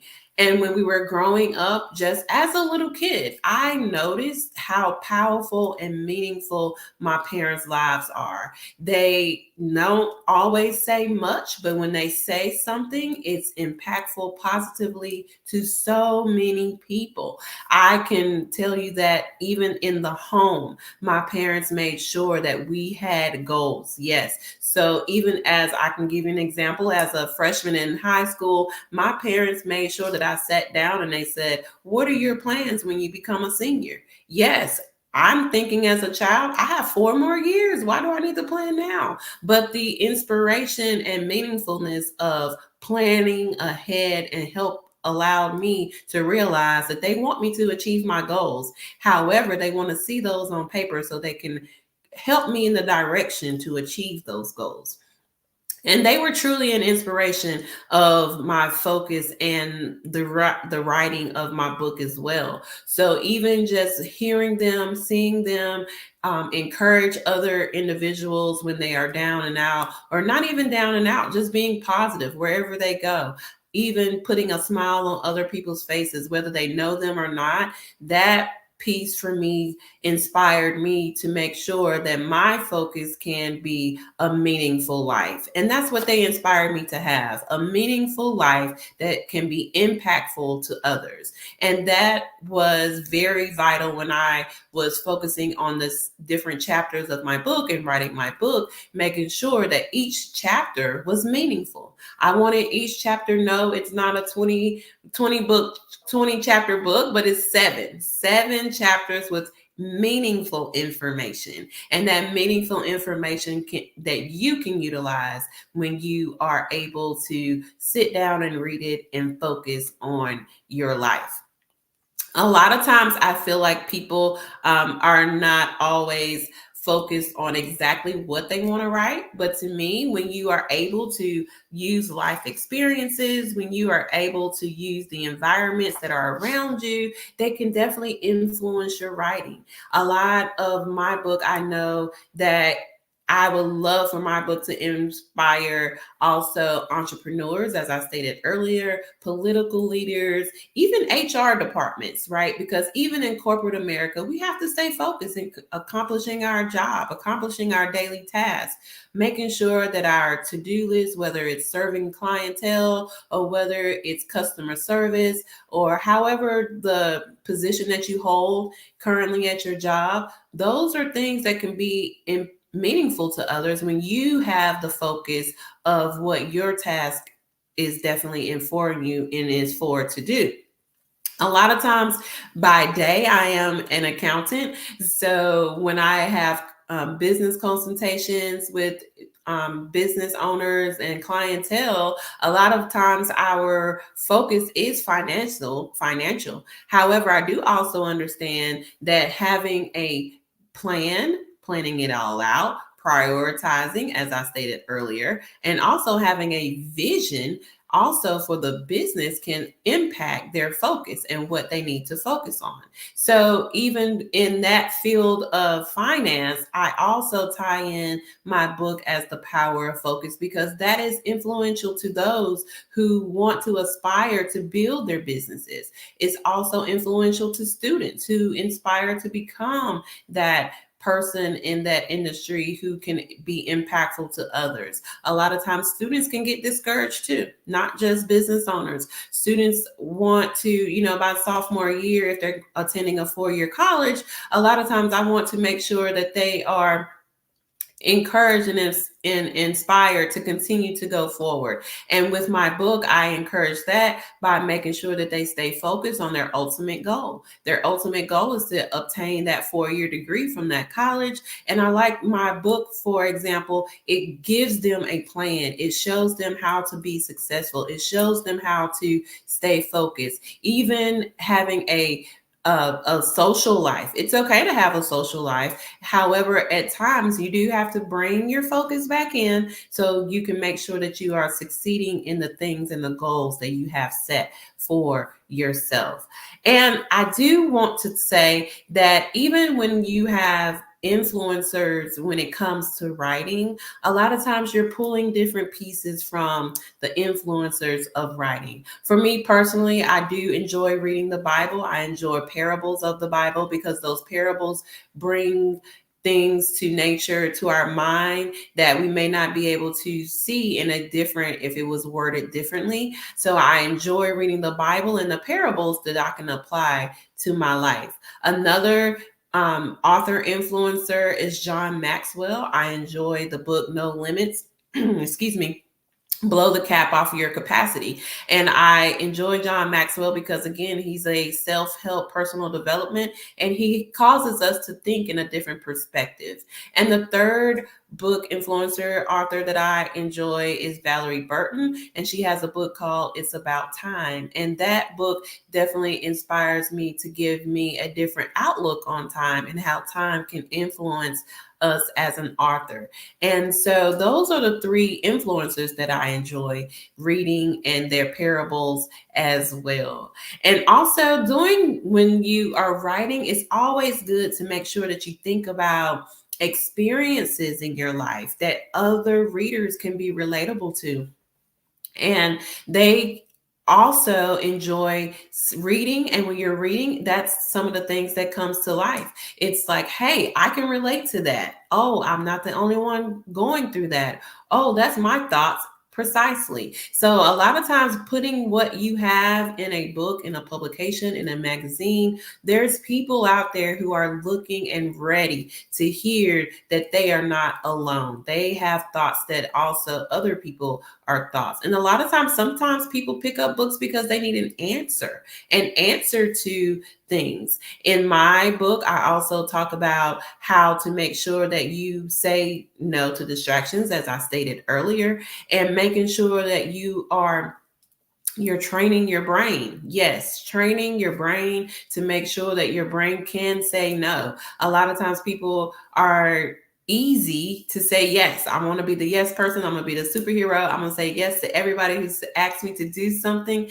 But sometimes saying no and taking that self time, it's okay. It's okay to say no because you have to focus, yes, on the things that you have planned. Also, some of the readers who read my book also talk about what I say, how the effects of being out of control affects their health. They lose sleep. And I have a chapter in my book also talking about rest. Rest is important. Rest is important to make sure that we are giving ourselves 100% the day after day, and making sure we give our mind and our brain, as I said earlier, training our brain. It gives our brain time to rest. It gives our brain time to mellow out. It gives our brain time to make sure that it can function at a good capacity with the correct energy and positive energy if we have rest. So a lot of times I influence and empower people to rest as well. And some people say, I don't have time for rest. Well, we have to make time, as I stated earlier. We have to prioritize time, as I stated earlier. And even as an author, when you prioritize your time, you will understand and see how your focus of prioritizing can impact your written work so heavily, so when you're able to prioritize the time, you're able to accomplish, you're able to be successful. And again, marking those things off of your goal list as you go about your journey as a writer. And even when I think about social justice and social inequality, a lot of times we also have to understand that even as an author, our writing has to influence those areas as well. And even in my book, I talk about love what you do. Even as a social advocate, you can love what you do. And when you love what you do, that gives your focus the priority, even when you are going through your social inequalities and discussing those things, whether it's in a panel or whether it's in a political form, you're able to love what you do. And when you love what you do, it will have a impact on others around you. So even as an author, it gives us loving what we do. It gives us that successful accomplishment when we are focused on what we love to do, that it empowers and it impacts us those areas as well. And even when I can say that when I was looking up some of the influencers, the authors that I was looking for, when I was searching for answers as a reader, there wasn't many influencers talking about personal development as focus, as I stated earlier. So, and those individuals who actually look like me. So I appreciate even this platform, Dr. Kelly and his staff and team, giving us the visual that others are out there, authors are out there who are able to develop us personally, who are able to develop us mentally, who are able to give us that push and that drive as an author, because we see others who have already accomplished it. And my book is on the website of Barnes and Nobles, and Barnes and Nobles gave me that push to say, hey, we don't have many authors that are in your age group, in your age bracket, who are developing books for personal development.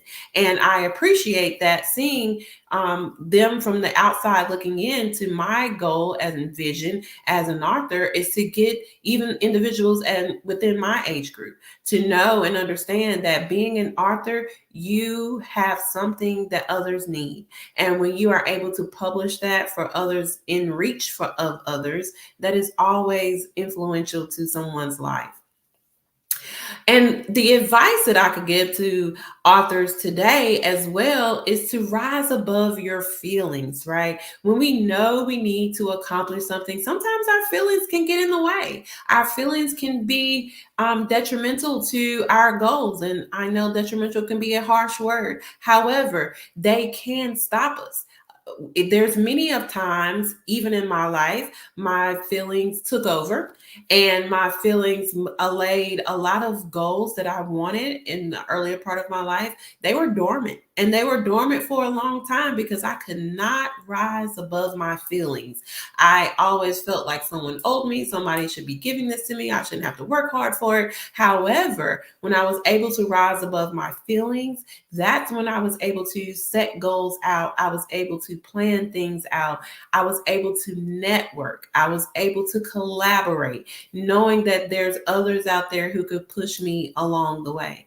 And please don't feel like you're ever alone when you need to rise above your feelings. Sometimes people need to talk it out. Having someone that you can talk to about your feelings and getting it out, not holding it in, that assists us even as authors. We have to rise above our feelings to get things out. And that's why I also encourage journaling. That's one form of getting things out of your mind, out of your brain, and putting it on paper, because that influences the way that we write and the genre that we're trying to reach, and even the actual audience that we're trying to reach as well. So I encourage you to rise above your feelings. And also I encourage you to stay consistent.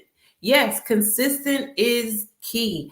Staying consistent in writing, staying consistent until you reach your goal. I can speak from experience. When I came upon the book and things of that nature, I made sure that my goals were set aside. And when I was able to stay consistent, I set the goal for my book release February of 2022. And now this year it'll actually be 2023, a whole year, February 28th. And so I was so excited and determined that February 28th was indeed going to be the goal of my release. So stay consistent when you are an author and you're in writing, and I guarantee you will reach your goals. Thank you so much, Clarissa. I really enjoyed your talk on focus, because we live in a world right now where, wow, we can be doing 10,000 things, it seems, And sometimes it's hard for us to focus in and to really key in to get things accomplished. Thank you so much for being with us this morning. Now, I'm gonna put you on the spot a little bit. We got like a couple of minutes here. Give us 5 tips that you have found, and they could be from your book, on how to focus better. Okay, absolutely. Absolutely. So, one tip, I practice mindfulness. So, mindfulness is just sitting in a quiet space, breathing in and out, allowing your body to rest and resist, and having that quiet time. The other thing I do, I plan. So I am a planner indeed, making sure that you have a plan, whether you need to research on how to stay focused, research your goals that you need to accomplish. So planning it out, and that would be the second one. The third one, for sure, I would say also always, always, always make sure that you take time to have positive energy around you. A lot of times we are influenced by the negative, as you stated earlier, the negative in the world and things of that nature, but we don't want the negative to outshadow our positive focus. So surrounding yourself with positive music, positive podcasts, positive things that will energize you in a positive way will align your focus. The fourth thing I would say as well is to make sure you are taking care of yourself. As I stated earlier, resting, getting in the proper amount of sleep, and also not only resting, but making sure that you reward yourself. A lot of times we go on to the next thing right after it's accomplished. We move next to the next thing. And instead of taking that time and pausing for a second and say, hey, I accomplished this. I was focused. I accomplished all of my goals. Reward yourself for the focused things that you have. And then the fifth thing I would say, stop procrastinating. We have to stop procrastinating, because a lot of times we will push things off till later. Oh, I'll get to that later. I'll get to that later. I'll get to that later. Later will end up being 2 years later, 5 years later, 10 years later. So if we stop procrastinating, that will bring our focus into play, and we are able to achieve all of our goals. I love that. Wrapping it up, mindfulness, alignment, celebration, and get to it. Okay. Yeah. So thank you so much for being with us today. And remember, genius is common. I'll see you on the other side. We're here not only for authors, but we're here to talk about how we can support Black scholars. The Black Business Expo's mission is to raise funds for high school seniors going to college or K through 12 entrepreneurs. This expo is a fundraiser for students. You may go to www.blackbusinessexpousa.com to donate to the scholarship fund, or use the Cash App that is on the screen below, and that is $BBXUSA.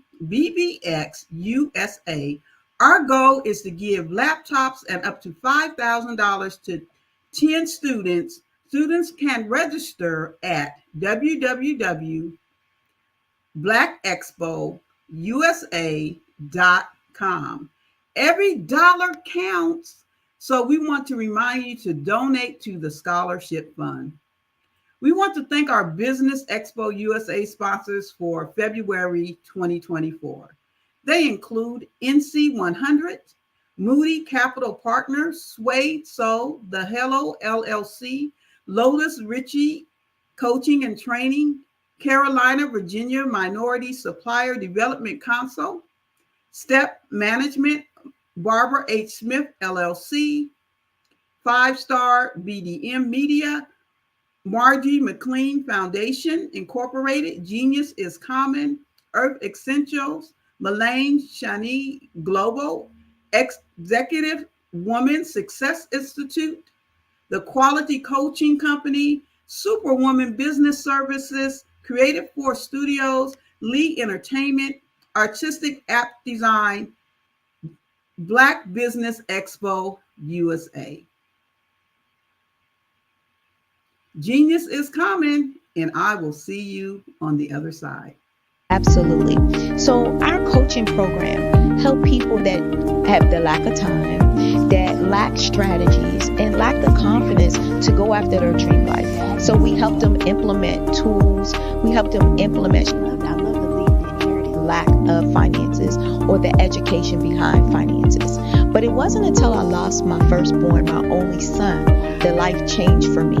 And where I was going after it all, living the corporate life, hit my 6-figure income and living in my dream house with my dream man, driving my dream car. Wow. I nearly lost it all when I lost my son. And so I realized it only takes one financial catastrophe that can change your entire life.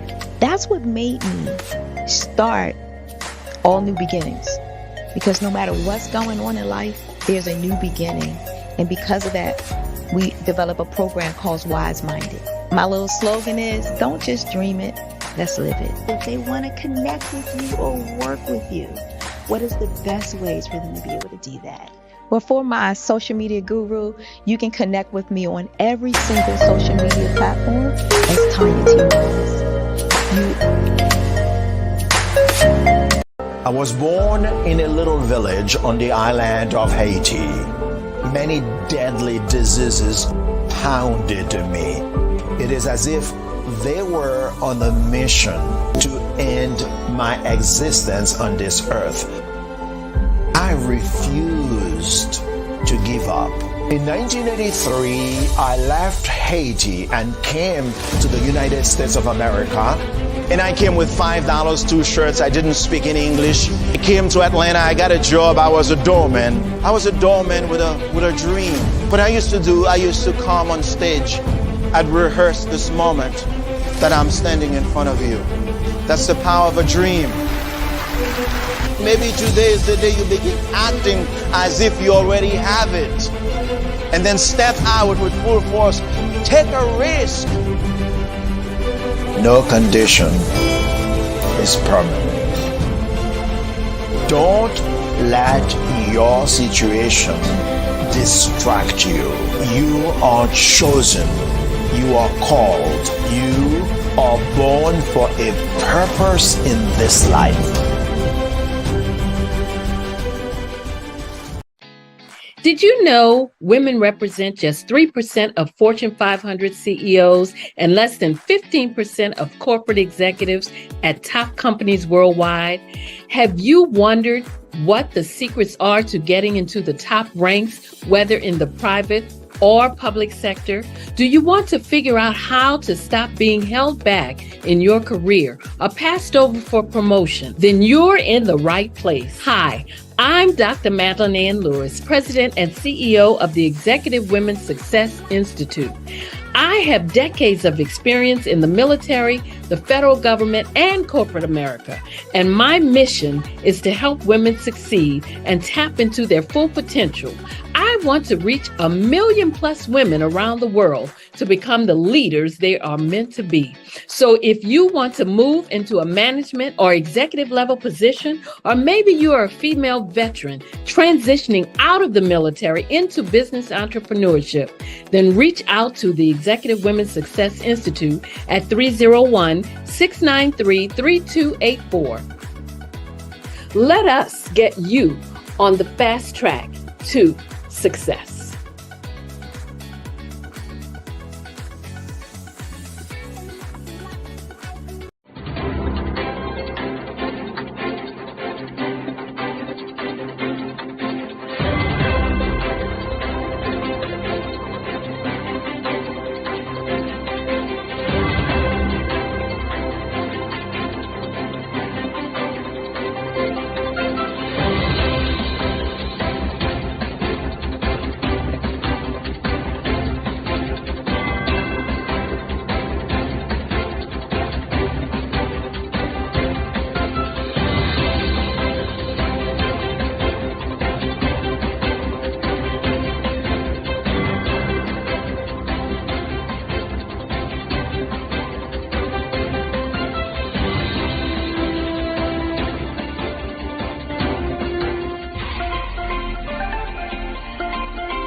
Dr. Eric Kelly III and a host of phenomenal speakers from all around the globe for this 7-day virtual event that you don't want to miss.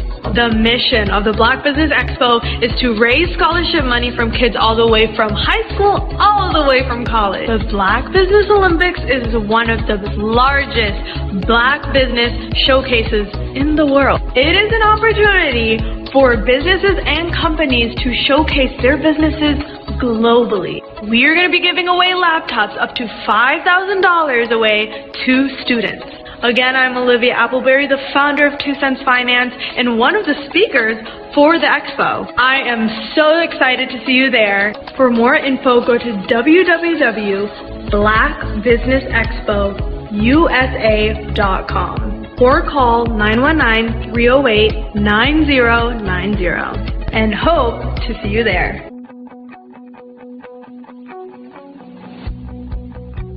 I am Black business. From the moment I wake until the time I sleep. Yes, I am Black business. I am Black business. Tell me, are you Black business? I am Black business. Do you support Black businesses? Listen, I support Black business because I am Black business.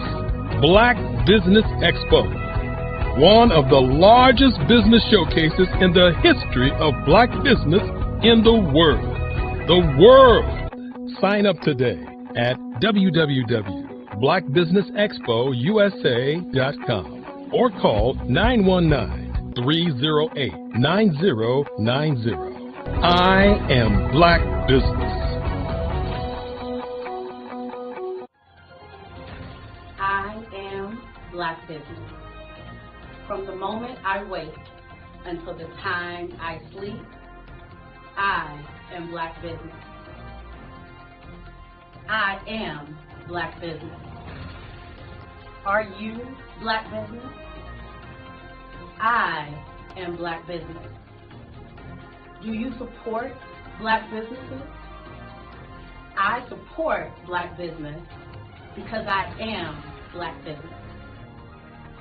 Black Business Expo, one of the largest business showcases in the history of Black America in North Carolina.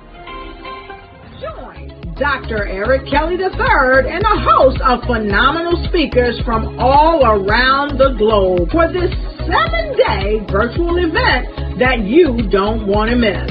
The mission of the Black Business Expo is to raise scholarship money from kids all the way from high school, all the way from college. The Black Business Olympics is one of the largest Black business showcases in the world. It is an opportunity for businesses and companies to showcase their businesses globally. We are going to be giving away laptops up to $5,000 away to students. Again, I'm Olivia Appleberry, the founder of 2 Cents Finance and one of the speakers for the expo. I am so excited to see you there. For more info, go to www.blackbusinessexpousa.com or call 919-308-9090 and hope to see you there.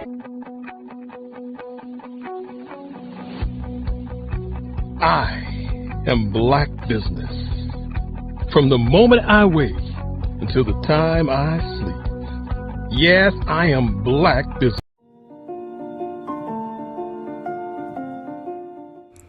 The power of the written word is magic. Like fire from the midday sun, like thriving roots from a young tender oak, like ocean waves reaching for the sky. Like Black voices stretched across a space of regality and purpose. Like yesterday's tears and fight becoming today's victory. The power of the written word is magic.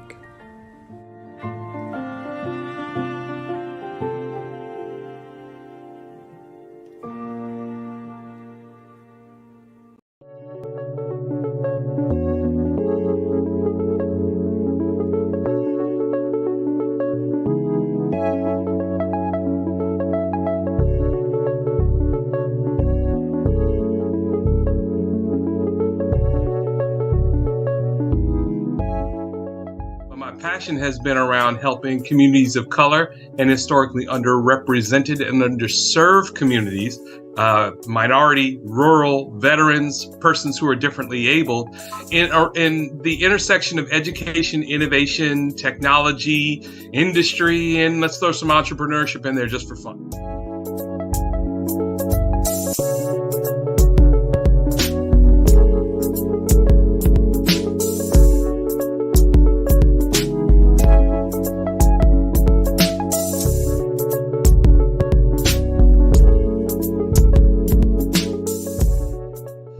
See more around innovation, incubators, accelerators. I love the idea of going from innovation to commercialization.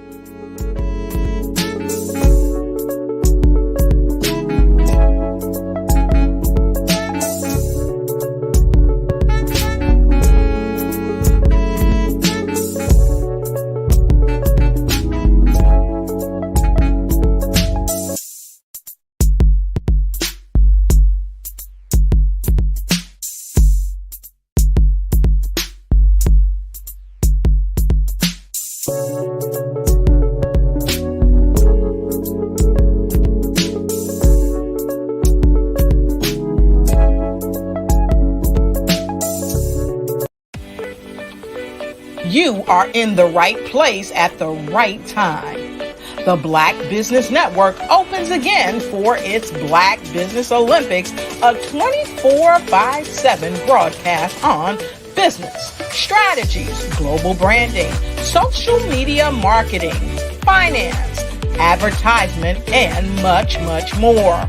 Featuring the top, most powerful entrepreneurs and speakers and thought leaders from all around the world as they gather together for this phenomenal event. Join the Black Business Network streaming live into the metaverse, STEM City, USA, Black Multiverse, Pod TV, Roku, Hulu, iHeartRadio, Apple TV, YouTube, TikTok, Instagram, Google Podcasts, Facebook, LinkedIn, IBM TV, Spotify, and Twitch. Tune in today and be a part of this amazing movement. The Black Business Olympics welcomes you.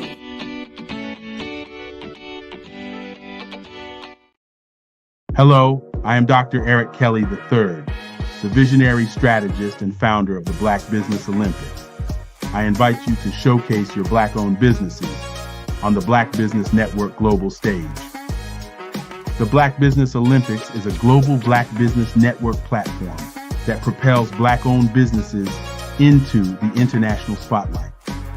By showcasing your business on the Black Business Olympics platform, you can reach a worldwide audience of potential customers, partners, and investors. You can also establish yourself as a thought leader and expert in your field, attract lucrative partnerships, and more speaking engagements. In addition, the Black Business Olympics platform provides a valuable opportunity to connect and collaborate with like-minded entrepreneurs and business professionals from around the world. This can lead to new business opportunities, ideas, and relationships.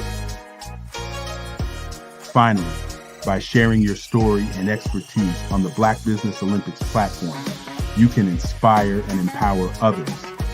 This is a powerful way to make a positive impact on the world and leave a lasting legacy. If you are a Black-owned business owner, I encourage you to seize the opportunity to showcase your business on the Black Business Olympics platform. It is a once-in-a-lifetime opportunity to make an indelible mark on the world. Be one of the 1,000 visionary entrepreneurs who are changing students' lives, shaping industries, and leaving an unforgettable legacy for their families. Unleash your voice on our global stage and watch your business thrive. Black Business Olympics is one of the largest Black business showcases in the history of Black business in the world. Yes, the entire world. Just give me a call today at 919-308-9090.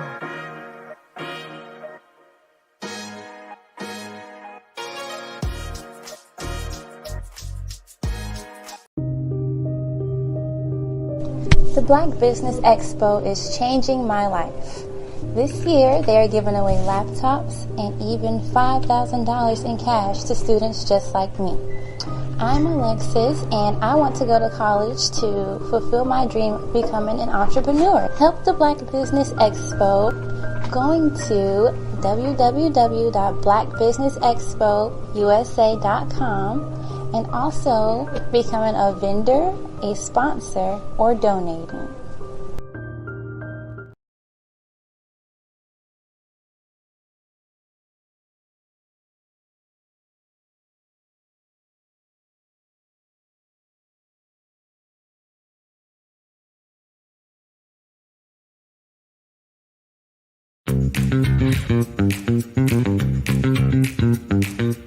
It's time for you to start bossing in social media.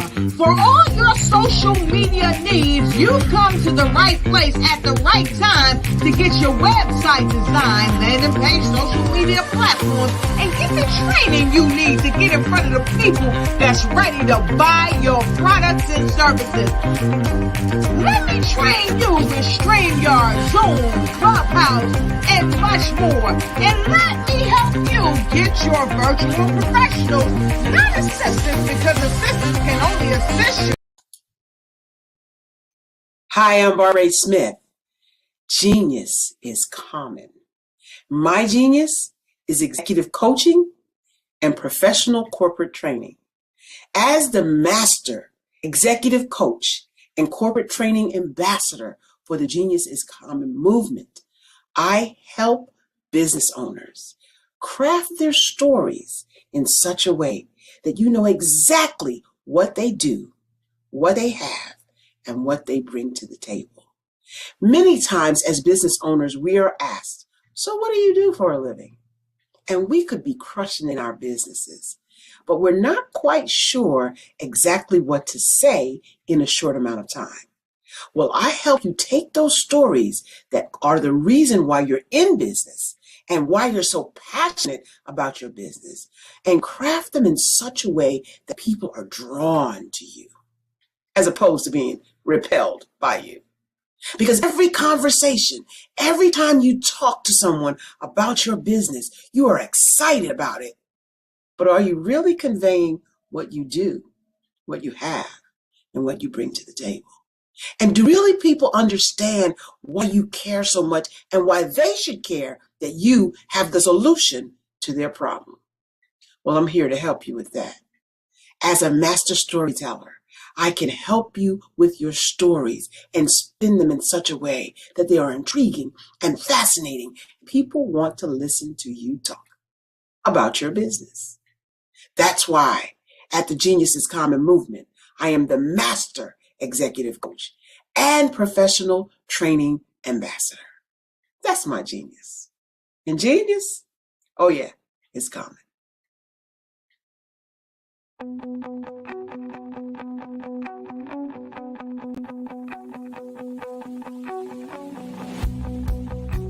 I am Black business.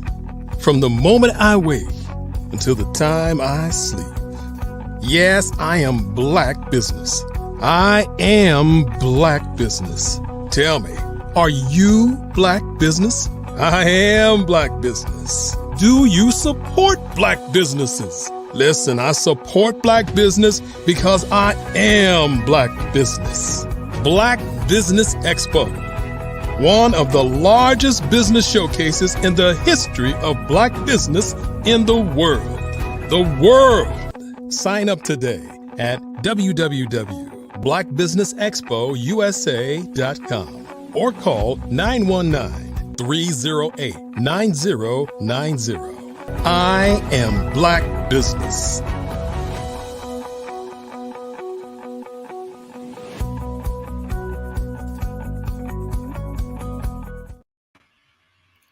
Good morning, business owners, entrepreneurs, thought leaders, and corporations. Welcome to the Black Business Network. My name is Renata Brown. I am your business moderator for this morning on the Black Business Network. We are showcasing Black businesses, owners, entrepreneurs, and thought leaders worldwide. We have speakers from North Carolina, London, Singapore, Africa, Japan, and cities all over the United States.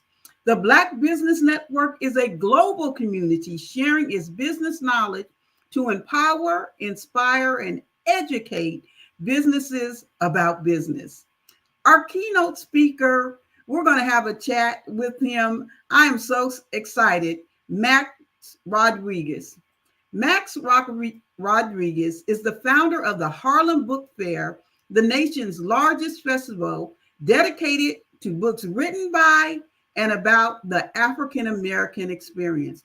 He is the editor-in-chief of QBR, the Black Book Review, the African American Book Review of record for the New York Times. His professional work has focused on the development of African American readers market. His subject expertise includes editing, book design and development, brand and identity development, reader affinity, audience, and reader development. We welcome Max Rodriguez. Good morning, Max. How are you? You're on mute.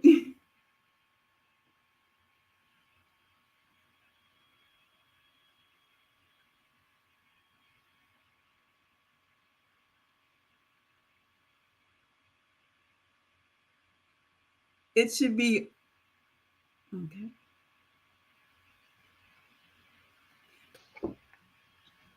There we go. Thank you for that. Hey, Renata, how are you? Good to see you. I'm good. I'm good. I've been so excited about this interview. I'm so happy and look so forward to this conversation. I want to thank you and Eric, Dr. Kelly, for the work that you're doing, not just for authors and literature and literacy, but just in business. It's quite an undertaking. You make it look easy, and the easier you make it look, the more we know the work that sits behind all of it. So I just want to thank y'all for all of it. This is what Black TV looks like. I love it. I'm going to say what my grandmother used to say. It's more than a notion, but we're definitely privileged. And by doing this, we get to talk to thought leaders like you. We get to talk to people that are making a difference and have been making a difference for years and years. So we, in reading your bio, you are the founder of the Harlem Book Fair, and it's been going on for a very long time. But we are in a time right now where it's more important than ever to really highlight and really discuss what African Americans bring to the table.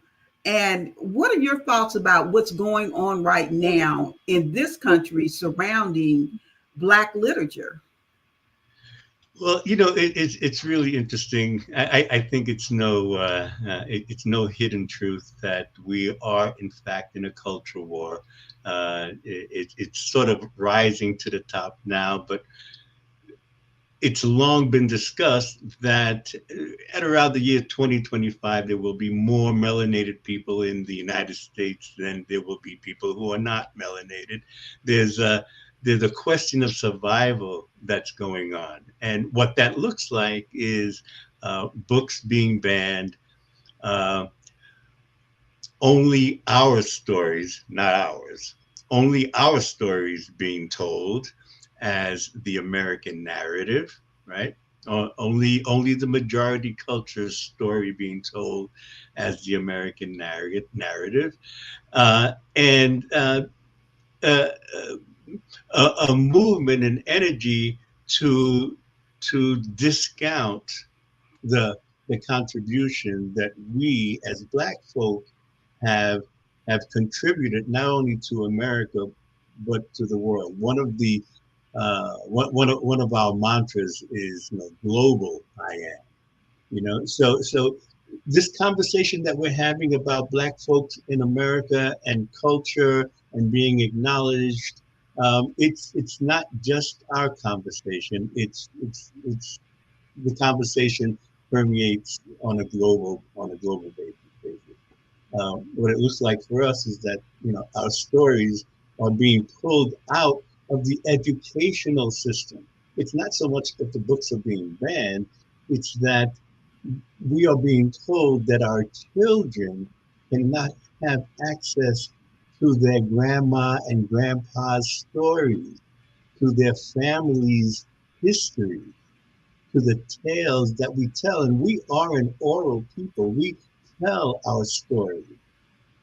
We write them as well, but we are storytellers. I like saying that they call us storytellers, but we are visionaries, right? And we tell what we see, right? And we write them, but we tell them.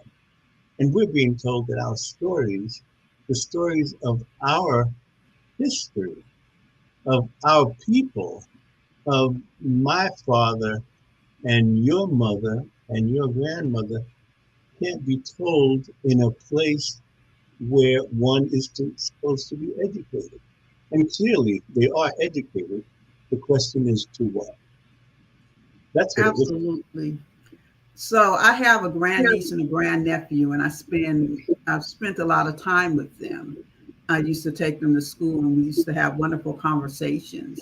And one conversation I had with them around Black history and what they were being taught, I was amazed, and not in a good way. I had to correct them and say, this is not the story. This is not the real thing. I had to tell them about Christopher Columbus and what really went down and some other things as well. Even in the telling of the civil rights movement, what they're being taught is not the real story. And we send our kids off to these places of education, and as you alluded to, they're getting miseducated. And I think the oral history is important, but in the society we live in right now, grandma might be 36 years old, so we don't have that rich history like I did with my grandmother and my grandmother before her. And so it is more important to me, at least I see, that not the oral history may not be getting passed down, but books are forever. What is some of the mandates, even with the Harlem Book Fair, to push this forward? Well, I'll answer that. I want to say, I want to mention a book, and as we speak, and I'm reminded of a book that might sort of, you might want to jot down the name for reading, for our audience. They came before Columbus, right? Van Sertima, right? So we talk about our history. But this book, They Came Before Columbus, speaks about what America looked like before the Mayflower, and you'd be surprised at what has been found, what research, who lived here, before the Pilgrims showed up. So just as a note. So what are some of the mandates? Well, for the book fair, so we tell stories. The challenge is having our stories break through all of the dross, right? Everything that's set up, all of the marketing challenges that we face as independent authors, perhaps, and to get our stories told. We lower that bar. If there's a book, if there's a story to be told, it's not your story, not just your story, it's our story. And we want our stories told. So we believe in authors, right? We believe in your telling our stories. So if you think, if you're willing to take the time to bring you and your book and talk about your story at the Harlem Book Fair, that's all we need to know. That's all we need to know. We will create a platform for you. And because this is the 26th year of the Harlem Book Fair, we've had as few as 3,000 people come to the book fair, as many as 30,000 come to the book fair. It's the only African American book festival that's been televised on C-SPAN. So we will deliver an audience for you. And in advance of that, we'll have programs throughout the year so that when it's time for the book fair in September, there's an audience waiting for you. We don't want to create measures that authors have to, hurdles that they have to jump. We want to level the playing field, right? Cliche, I know, but we want to level that playing field, drop those hurdles, and have you come in and tell your story, because they're our story too. And that's what needs to be told. In the absence of those places like, educational systems or libraries that may not carry our books, or places where our books won't be told or our stories won't be seen, you can rest assured that the Harlem Book Fair is a place, there's a place for you there, and that there is an audience waiting to hear more stories. The same thirst that we have for the Black Business Network is the same, as you said, Renata, the same thirst that we have for our stories. We want to see ourselves outside of ourselves, because here's the other thing. When we don't see ourselves, it's not only that we're not acknowledged, we also feel isolated. And when we step into the world from a space of feeling isolated, we are diminished in not only what we think we can do, but what we aspire to do. So, images, books, stories, our stories are important for us to know about and have access to. Absolutely. I am a lifelong reader. I'm a lifelong writer. Been writing since I was 8 and reading probably since I was about 4 years old. And Black literature has been so important in my journey. Started in the poetry world. I think I discovered Langston Hughes. I can remember discovering his writing at 8, and Maya Angelou around 10, and other writers, County Cullen Brown. I'm probably going to mess up some names, Yep, but you're right. but You're right. writing, and Terry McMillan, and so many others that have been very influential in telling of the Black story. I know for me, it was always important to be able to see myself in those stories, or to relate. And even if it wasn't my story, it may have been my auntie's story or my cousin's story or somebody that I could relate to. So it's very important. Now, 26 years, that's a long time. How have writers changed over the years as we see the proliferation? And I know I ask compound questions.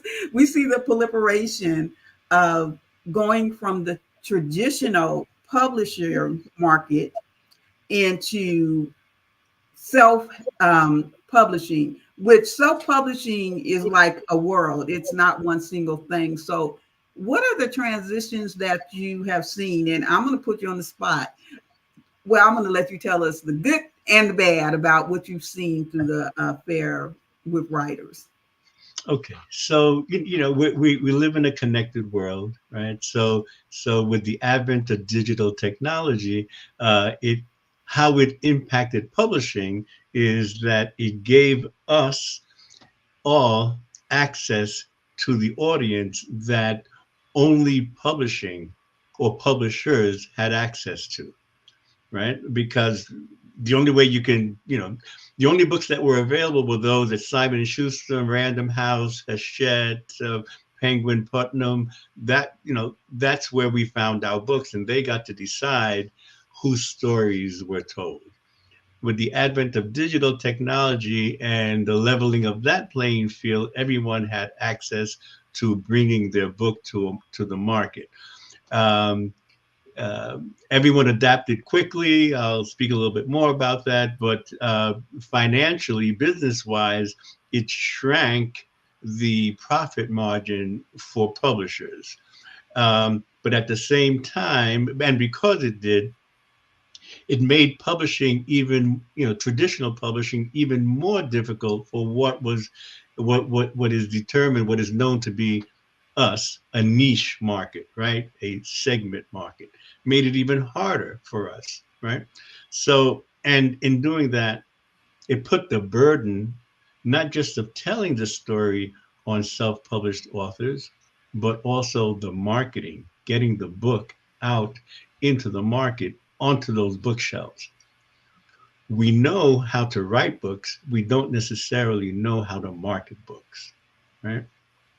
So that's part of what we do, right? Is how to break through, how to get that book into the marketplace. The good part is that our voices can now be heard, right? The responsibility of that is that we have to meet sort of the measures of what is expected from a book. So we can no longer self-publish a book. That book that is self-published has to look like a book that you would buy from Amazon or the shelf at Barnes and Noble, right? Because you have a buyer who has now been conditioned to expect a quality book cover, right? Correct language, syntax, agreement, everything has to be. And if it doesn't meet those measures of what people have been used to buying, then the book gets termed self-published, negative, right? What we're working towards is changing that language, self-published, to independent, right? Indie writers. Yes. Right? We just call them indie writers. It has a different feel. It doesn't come with the stigma of being quote unquote self-published.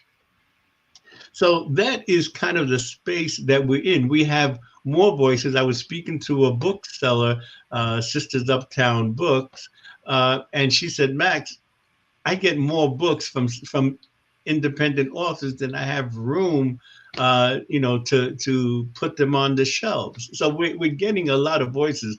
The question is, how do we, in our work on our side, continue to grow the audience, to let the audience know that these books are there? And that's why the Harlem Book Fair, one reason that the Harlem Book Fair has been so popular, because you'll find your story. You'll find your story at the Harlem Book Fair. That's so true. I like that, independent authors, because that world it's a big world, and the spectrum is wide.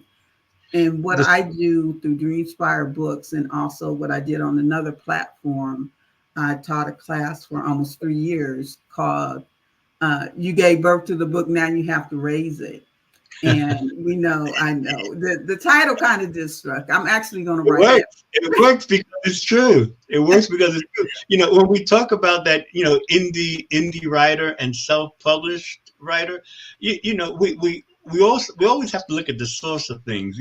Sometimes I wonder where that, self-published, with its, sort of haughtiness, sort of emanates from, because there's a dollar value that sits behind that word. Because if I can impress on you, the writer, that this is a self-published book rather than a published book, a publisher's book, then you're going to look at my book before you look at that book. So we don't take language lightly. And that's why we specifically want to start moving away from the idea of saying one's book is self-published. It's an indie book. It's independently published, because that says something else. It's independent of them, you see, and we resonate. That works for us. We like independent authors because we like the idea of independence. I am definitely going to make sure I add that up front to my lexicon. Okay. Independent. I deal with a lot of independent authors, and what I find with them, it's almost akin to how they had the studio system back in the day for music. And studios took time to develop the artists. So when they came out, they already had certain things that they knew. from being in that system. And that was the plus side of the studio system. Now, the downside of the studio system is you weren't getting paid, you didn't retain your royalties. And we see that in traditional publishing, that you lose so much of your voice by going through that system. But yet, the pros of that system is that you had authors that were professionally editing. Let's talk about editing for a minute. I put out a lot of content, and I'm just going to own it. Sometimes I'm putting out content so quickly, as we know, Max, that I'm not looking so clearly. So how important is editing in the work of an independent author? The difference between a well-edited book and a not well-edited book is the difference between a kiss on the lips and a kiss on the forehead. There it is. There it is right there. It's just, they send two different messages altogether. We are a visual people. I mean, all of us, humans, are visual people. And our brains, neurologically, they look for connection and flow, right? So when we read a word that's out of context or misspelled, or the verb agreement is off, or the syntax doesn't, it's a picture for us. And then the brain stops reading, right? It stops, it's jolted.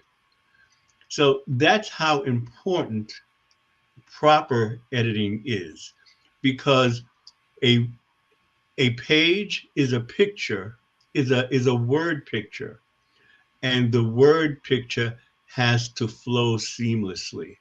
And if it's jarring, then literally it becomes abstract. I lose my reader when I don't provide them with clear and easy passage through that page. And if I do that over again through the book, what do I end up saying? It's a self-published book, right? So editing is really important. A book is a product in the marketplace that is compared against other books in the marketplace. So if I'm looking at a book that's edited by a professional, a career editor from Random House, I got to meet that measure. I simply do. You're not going to ask your best friend who's an English teacher to edit your book. What? You're not, right? Because, knowing English is not knowing syntax, right? Because you teach syntax. Do they really teach syntax in school these days? I don't think so.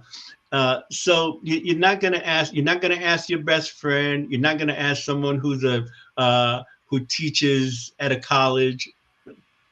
What we say in publishing is writers tell stories, editors write books. And that's the difference.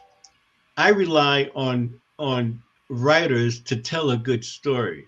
When I'm doing editorial work for them, give me a good story.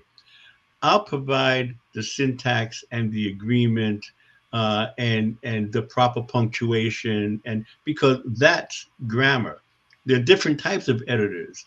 There's continuity editors, there are line editors, so when you're in traditional publishing, these different disciplines of editing all get their eyes on your work. As an independent author, you have to know that there is line editing, there's continuity, there's all of these sort of copy editors, all of these types of editors that need to look at your work before you release the book. I'm glad that you took the time to break it down. And this interview's got to be on your listening list, because I know that I find a lot of times that editing is a step that is so often overlooked. Grammarly, might help you with grammar, but it's not going to help you with syntax. It's not going to help you with agreement. I love when you said that writers write, they tell stories, but editors write books. That's And right. I'm sorry, Renata, because a book really is a product in a marketplace. You're not going to give someone who bakes, right? You're not gonna ask them to build a set of pliers for you, because it's a very specific thing. A book is nothing more unromanticized. It's a product in the marketplace. What I am going to insist from you is the best story that you could ever tell. That I'm going to insist on from you.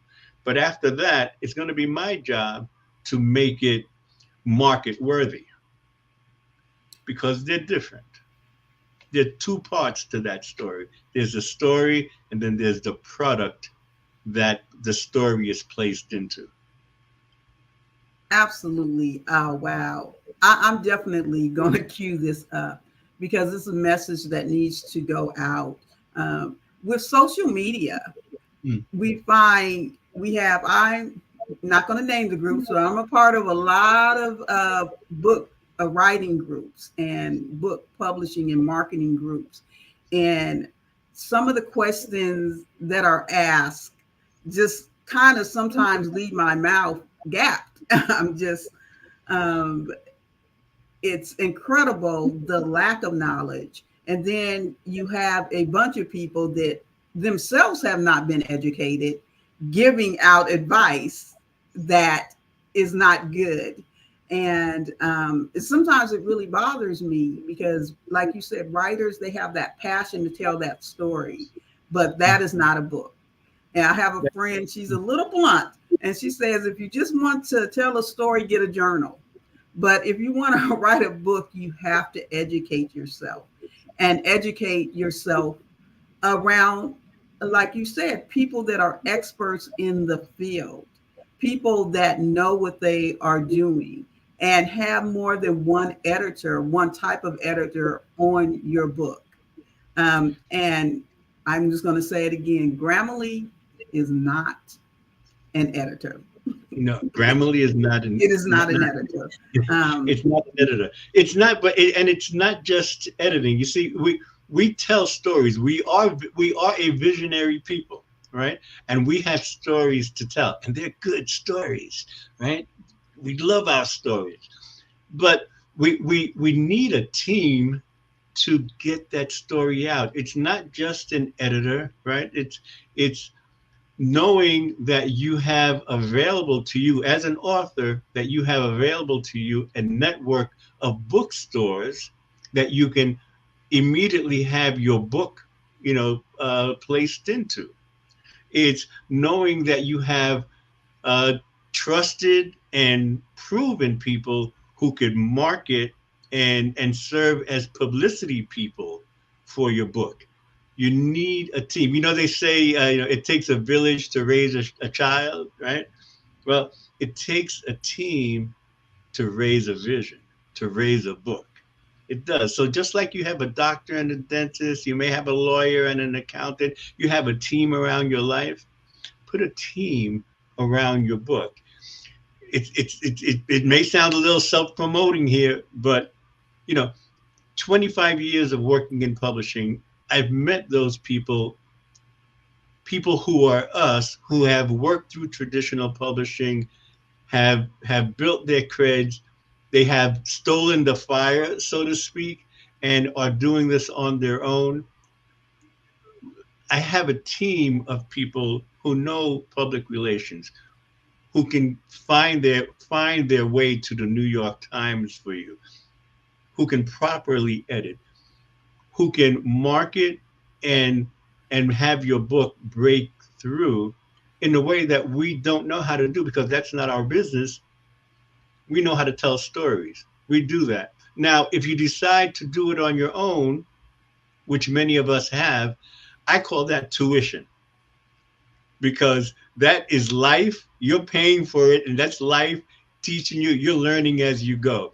And I know that every single person who has done this on their own can say that they have spent more money in learning how to do it than they have in getting it done. You know, in when they get to that aha moment, they look back, they see how much money they spent where they didn't need to spend it because they were talking to people who haven't done the work before. So one thing I would encourage writers to do is when you contract someone, you always get references, people who can vouch for them, who can say, yes, I've worked with them. I started here at 0 sales. I ended here at this number of sales. Numbers don't tell stories. So make sure that you validate, right? That you vet the person that you can that will move your book forward past their good intention. Past their good intention. Let's make it let's make it numerical. Let's show me what you've done. Yes, I want to do business with you. Show me who you've done business with and what the results have been. Because this is your product. Otherwise, you're going to spend more tuition than you need to. Absolutely. And I've heard so many horror stories where that happens, where just because you can do it for yourself doesn't mean that you can do it for someone else. That it's a different discipline in doing something for yourself than putting your market services on the marketplace. And that's, it's, to me, so much gets lost in between telling of the story and creating of the book and having a team around you or having the resources around you to make that come to life. And those are steps, like you said, you're going to either pay on the front end or you're going to pay on the back end, but you're going to pay for that. And you are going to pay. You are going to pay, Renata. The thing is, when you do it just out of passion, you're going to pay. But when you pay that same amount to someone who's done it before, you're going to get a return on that investment. All you're going to do when you pay to learn is your return is going to be that you learned. That's it. But then you still have to put the book out into the market, and there's a cost to that. So yeah, it's really about your return on your investment of time and resources. I always recommend that authors set aside a reserve for marketing. A lot of us spend our money into producing the book, and then there's nothing in the bank, so to speak, for promotion and advertising and social media and all of those things that are required to help break the book out. You mean people are not going to buy my book just because I wrote it? I actually have to have a marketing budget? I have a running joke with an author. She always tells me, she says, this is the best book you've ever read, Max. And I always say to her, that is true. This is the best book that I've ever read. And I want to let you know that's the same thing that every author who calls me tells me. And it's the same thing that I say to them. Yes, this is the best book that I've ever read. No, it doesn't matter whether it's the best book I've ever read or not, or the best book that you've ever read or not. The question is, how will it land in the marketplace? And how do we make sure that it reaches, right? That we get someone to touch it. That's it. We talk about that front cover, how important the front cover is. We've all heard this. The reason that the front cover is important is because once that book is touched, right, neurologically, 90% of the sale is completed because a relationship has been created between that buyer and the book. The cover has done its work. It's not just, it has to be a good looking cover. We have to know why a good looking cover, a compelling cover is important, because once that touch happens, more than half of the sale is completed. What do people do? They then turn to the back, or they turn and open the cover to read the liner notes or whatever it is. The goal is to get a reader, a potential buyer, to touch the book. If you can imagine, you walk into a bookstore, there are hundreds of books on the shelves. What do I have to do to make my book the one they touch first. I love that. So I am a web and graphic designer and dabble a little bit in book design. And one thing I find in doing book covers, sometimes authors want to tell the whole story on the cover. I can't even, I'm going to not even tell that story, but I've had some interesting experiences getting them to understand design, getting them to understand what captures the eye, what is a central point, how that the eye automatically looks at things in certain order. And if you have a chaotic order, then the eye doesn't know where to look. And so the message is not sent. And so it is very important to have that book cover that's going to draw people in. And the story is inside of the book, but what gets you to pick up the book is the cover initially to see what is going on. And I see that, oh, I could just talk to you forever, but there's so many people that skip these steps, and there's no skipping those steps. You have to do that. We're definitely going to have you back. But one thing I can tell you for sure, if you go to QBR, you're going to get it done right. You're going to get it done by professionals. You might have to get your coins together, but it will be worth it because that's what you want for sure. Yeah, and I will be, frank and honest. So, gee, I forget his name right now. An artist. He came to the book fair to one of our award programs, and he laughed from stage. He said, it's such a wonder that Black people are so creatively rich, but yet so impecunious. So half of the people laughed. The other people said, what's impecunious? Impecunious is that we're without money, right? So how could we be so creative yet so broke? So we know that we can be both. We're not always both, right? But when you work with us, we know how we come to our places, right? We know that we're coming with a book in hand, and we don't necessarily have a deeper pocket. So we always work with our authors, because what's important for us is that your story be told, because in the absence of your story being told, we disappear. How we started our conversation in that cultural war, the few of our voices are heard, the easier we make for others to disappear us. We don't play that game. Well, this is a great place to, unfortunately, say goodbye. I have enjoyed this, and the knowledge that you have shared with us. Thank you for graciously sharing. If you don't know about the Harlem Book Fair, I don't know what rock you've been living under, but the Harlem Book Fair is happening in September. QBR, to get your book out there, marketed and right. That's happening all the time. Go to the Harlem Book Fair. I believe it's .com. That's right, harlembookfair.com. Okay, I just want to make sure it wasn't .org, but harlembookfair.com. Get engaged with the Harlem Book Fair. And if you're looking for those services, which all of us should be looking for those services, to take our storytelling to create a book which is in the marketplace. A book is, I'm learning, I'm listening, I'm taking it all in, then definitely connect with the Harlem Book Fair. Thank you so much. You're welcome. Is there anything else you want to say before we get out of here?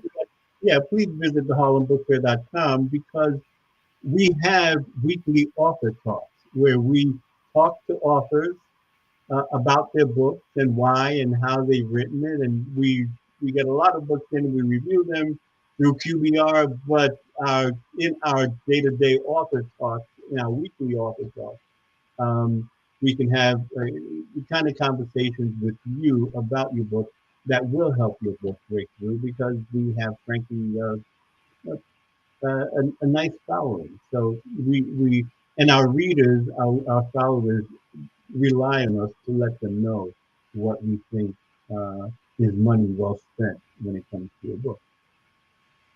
Absolutely. So definitely go for all the information. Go to harlembookfair.com.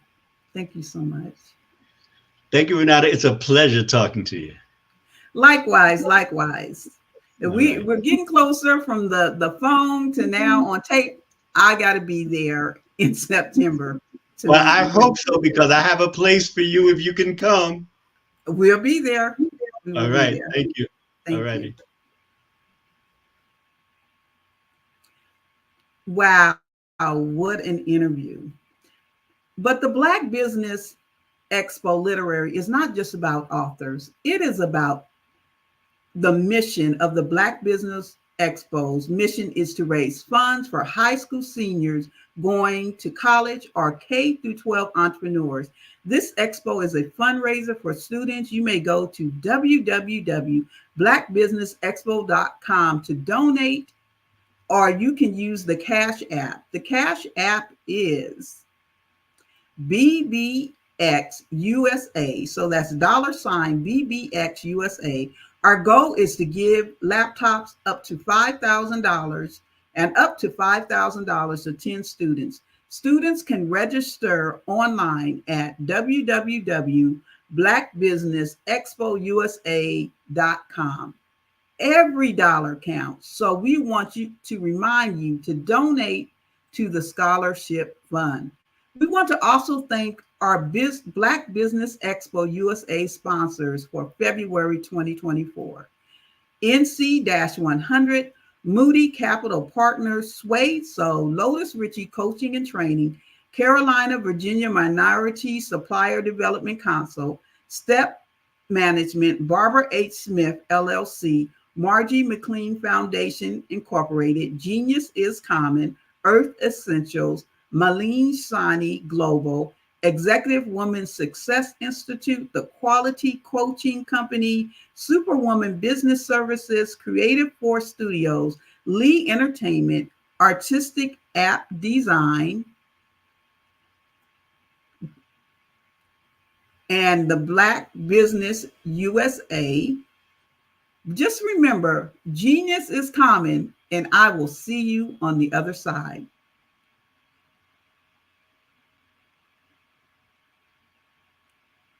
And we definitely thank you for joining us this morning. Didn't I tell you it was going to be great? Didn't I tell you that we were going to have some amazing guests? You want to catch it. If you didn't catch it live, definitely you want to catch the replays. What a wonderful talk we had with the founder of the Black Harlem Book Fair that's been going on for 26 years. Be a part of it. Be a part of what we're doing here on Black Business Network, the Black Business Olympics, the literary edition. You have a chance to be a part of that every month, the second week of the month. So definitely connect with us. Be a speaker. We also need moderators as well. You would want to be a part of this. I'm very excited about what the Black Business Literary Edition, the chance that we bring to spotlight your book, the chance that we get to educate you, the chance that you get to market. So definitely be a part of the Black Business Networks, the Black Business Olympics Literary Edition. We look forward for you to be a part. And remember, genius is common.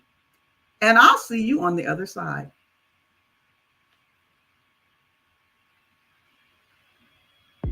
The Black Business Network and Black Business Olympics are essential platforms for Black business owners globally. They provide the tools and support you need to succeed in today's competitive marketplace. Join us today as we collaborate together with businesses from around the world to support our children, students, and young future entrepreneurs, Black businesses and corporations. We raise funds for students going to college and young entrepreneurs who are aspiring to be business owners, and we invite you to be a contributor today. Visit the website www.blackbusinessexpousa.com to connect with and learn more about how the Black Business Network and Black Business Olympics can help you not only share your amazing business story to businesses, but also serve future generations. Hello, my name is David Jones, CEO and co-founder of the Hello LLC, where we help businesses build a culture, brand an experience, and leverage technology to pivot into Web3. Join the Black Business Network streaming live into Roku, Metaverse, STEM City, Black Multiverse Enterprises, Hulu, YouTube, iHeartRadio, Apple, Facebook, LinkedIn, Spotify, Twitch, and Google Podcasts. Tune in, turn on, and let's thrive.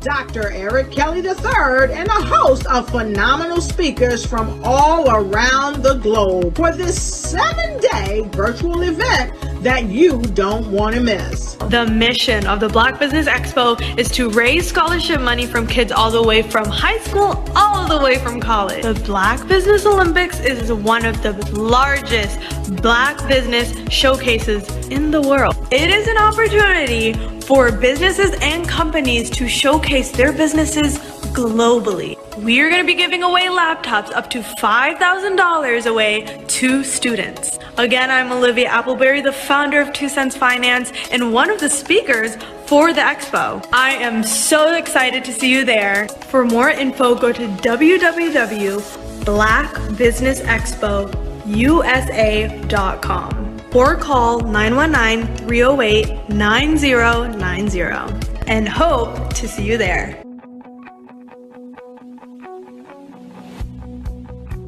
I am Black business. From the moment I wake until the time I sleep. Yes, I am Black business. I am Black business. Tell me, are you Black business? I am Black business. Do you support Black businesses? Listen, I support Black business because I am Black business. Black Business Expo, one of the largest business showcases in the history of Black business in the world. The world. Sign up today at www.blackbusinessexpousa.com or call 919-308-9090. I am Black business. I am Black business. From the moment I wake until the time I sleep, I am Black business. I am Black business. Are you Black business? I am Black business. Do you support Black businesses? I support Black business because I am Black business. Black Business Expo, one of the largest business showcases in the history of Black America in North Carolina. Sign up today at www.blackbusinessexpousa.com or call 919-380-9090. I am Black business. I am Black business. From the moment I wake until the time I sleep, I am Black business. I am Black business. Are you Black business? I am Black business. Do you support Black businesses? I support Black business because I am Black business. Black Business Expo, one of the largest business showcases in the history of Black America in North Carolina.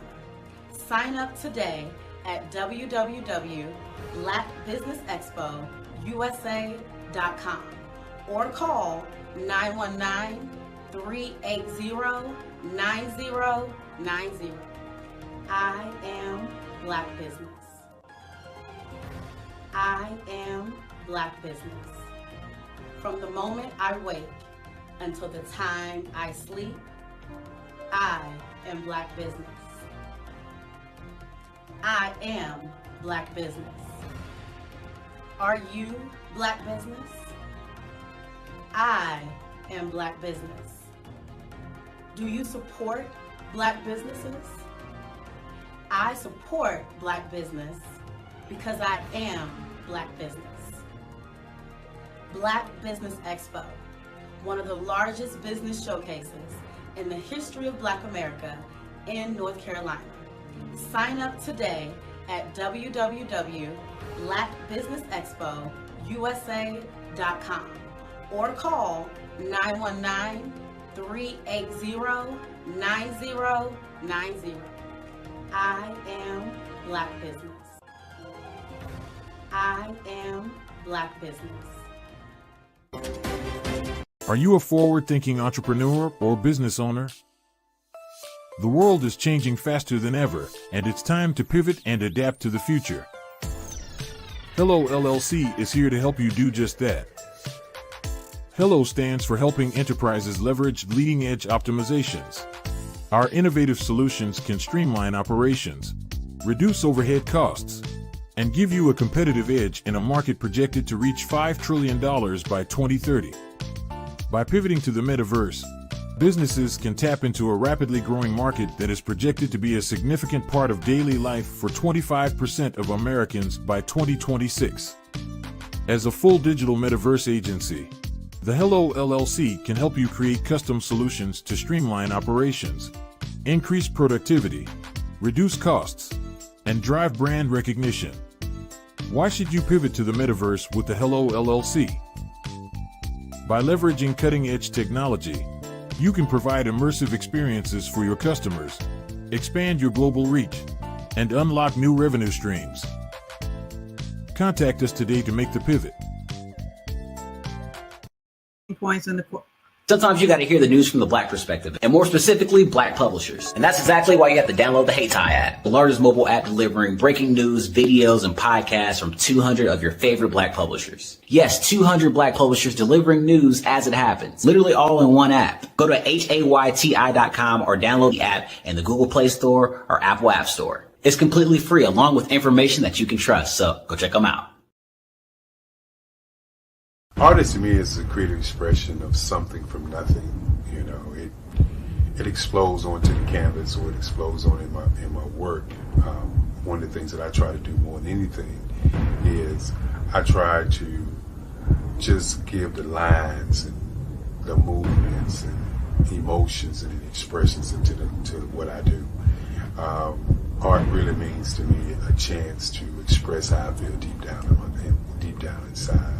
Most of my art begins as a thought that I might have, you know, whether it's sports, whether it's history, whether it's a woman or a man. It pretty much starts as an idea of thought before I get into the actual image of what I'm going to draw. I do a lot of historical pieces. I was a history minor in college, and I love to do history pieces. And a lot of times I'm thinking about history, and then I try to make that history impact you as you look at it. That's one of the reasons I do pictures so large. People ask me, why do I do pictures so big? And I tell them, I want the piece to impact them as they're looking at it, to kind of dominate them, dominate their space. And most of my pieces I try to do off page. I don't try to do anything that's going to be in those four corners or in a square. And I want your imagination to be a part of the piece that you're looking at.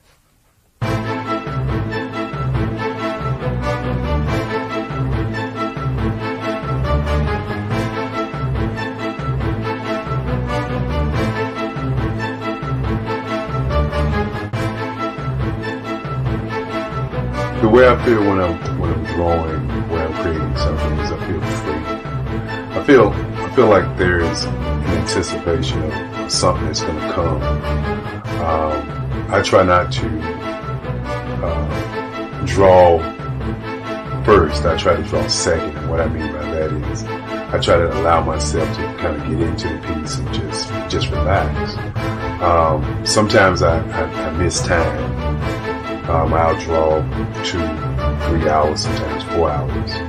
And while I'm drawing, it's just a free. I just feel free. I mean, I feel like time stands still.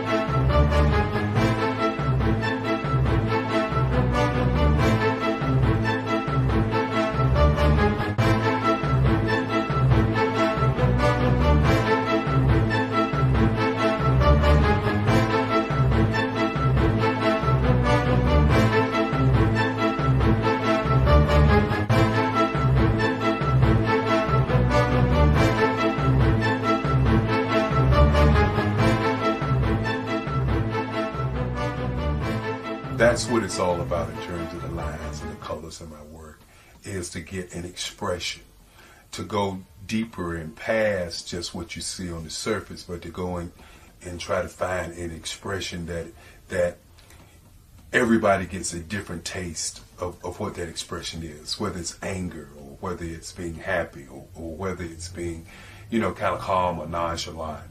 That expression that people take away from the piece is the most important part of what I do as an artist.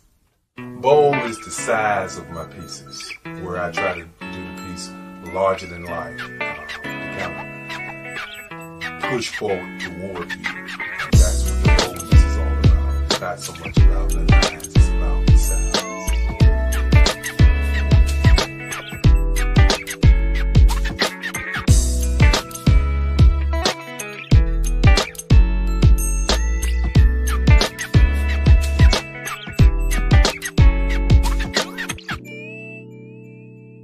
The Face of Change art show is inspired by my mother, but more importantly, it's a historical moment in time as the pieces depict different emotions and expressions of Barack Obama. The 44th president is indicative of the 44 pieces of art that I have done in this particular collection. When you begin to think about expressions and portraits, this is a portrait gallery of expressions of what transpired as Barack Obama ran for office. Some of the pictures are abstract and some are expressionistic. And I combine both of those forms of art to create this collection of art pieces.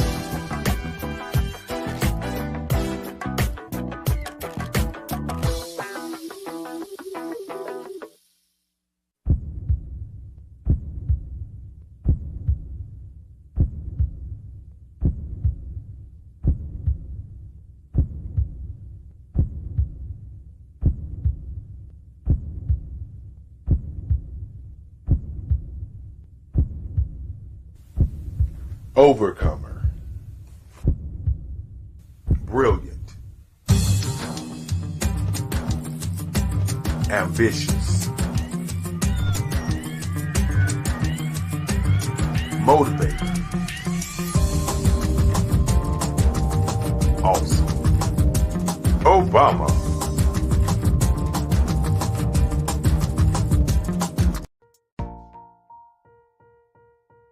Have you ever seen a parent stressed out and needed a stress reliever with their child?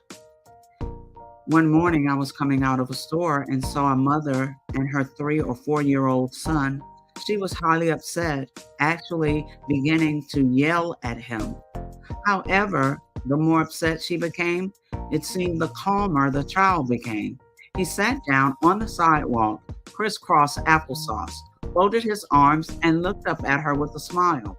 You see, the angrier she became, the calmer he became because he had the control of the situation. Hi, I'm Frizelma Lynn. I am the CEO and founder of Frizelma Teaching Parents, LLC.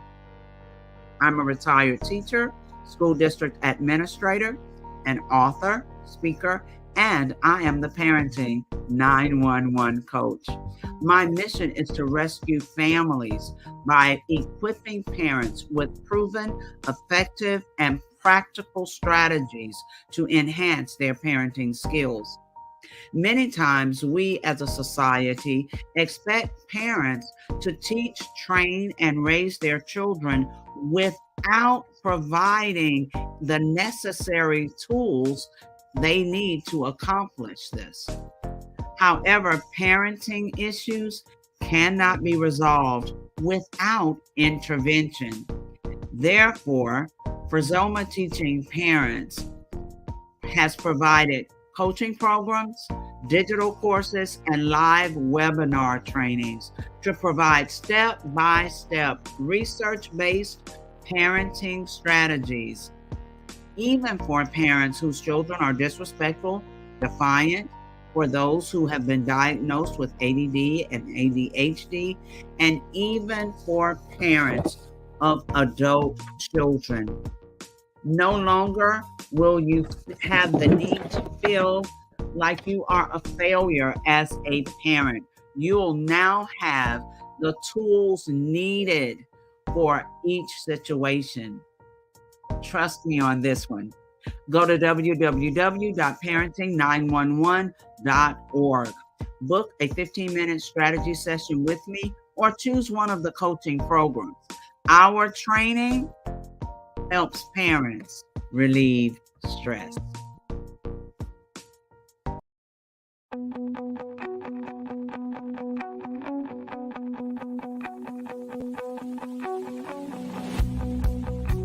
I am Black business. From the moment I wake until the time I sleep. Yes, I am Black business. I am Black business. Tell me, are you Black business? I am Black business. Do you support Black businesses? Listen, I support Black business because I am Black business. Black Business Expo, one of the largest business showcases in the history of Black business in the world. The world! Sign up today at www.blackbusinessexpousa.com or call 919-308-9090. I am Black business.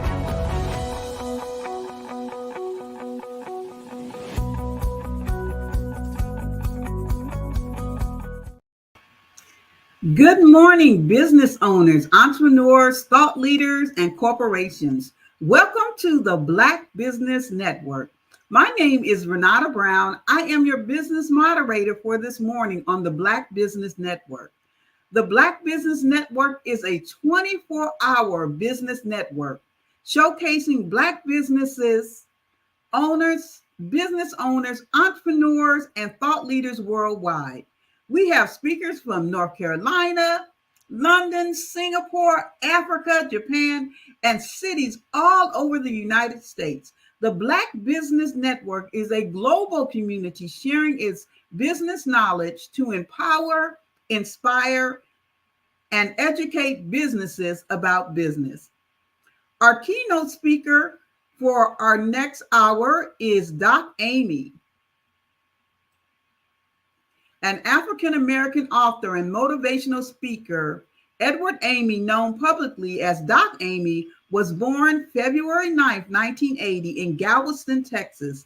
Doc published his first book at the age of 36, where he wrote his autobiography, Kept. Doc is a father of 4 children. At an early age, his life began on the streets of Texas City, Texas, with the life of crime. His life was a slippery slope that eventually saw him go to prison 3 times before the age of 29. A children's pastor leaves an impression. By the age of 28, Doc found himself at a major turning point in his life as he pleaded with God to change his circumstance in prison, and he vowed to change his life. Saturday morning prayer group led him to discover a friendship, later to become one of the most important mentors in his life. Terry McLacon's friendship helped cultivate Christian living through his life and helped Doc find his identity in Christ. His personal story makes him a living example of hope and redemption, teaching and sharing his life journey, pitfalls, and mistakes made with the hope that he can empower today's youth to embrace change and to do more for themselves.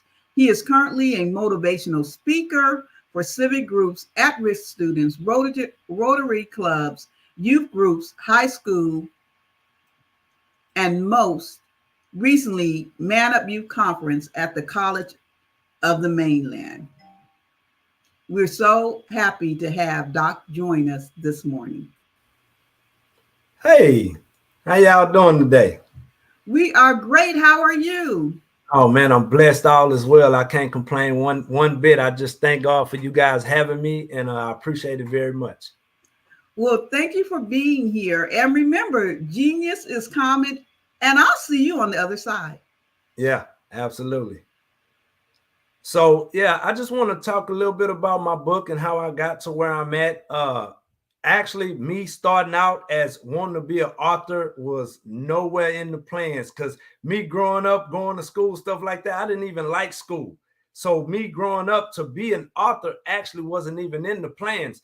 And so just a little bit about me real quick, what drove me to that. My biological father was murdered when I was 6 months old. My mom was on drugs when I was very young. And so me and my brother had to move with my grandmother.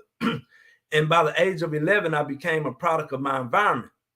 By the age of 13, I dropped out of school. I thought I was going to smoke weed, rap, and sell drugs for the rest of my life. And so I went down a windy road of getting in trouble, started having kids very early in my life, started going to prison at the age of 21. By the age of 28, I was sitting in prison for the 3rd time cleaning up hog mess as a job. And that's when I went in the corner and I cried out to God, and I said, God, if you real, like everybody say that you are real, then you'll get me out of this. And so life happened. I ended up getting out of prison. I started going to church, and I turned my life around. And I was at a church service, and a guy named Luke Holter, they had some prophets at the church that night. A guy named Luke Holter, he brought me up. He started praying over me, and he told me, he said, everything that you have in you needs to be put out for the world to see. So you're going to write a book, and you're going to tell of the story of the hurt, the pain, the frustration, and everything that you went through, and you're going to give it to them, the whole world. And so I was, I thought about it, I soaked it in, but I never really realized that one day I might actually become an author.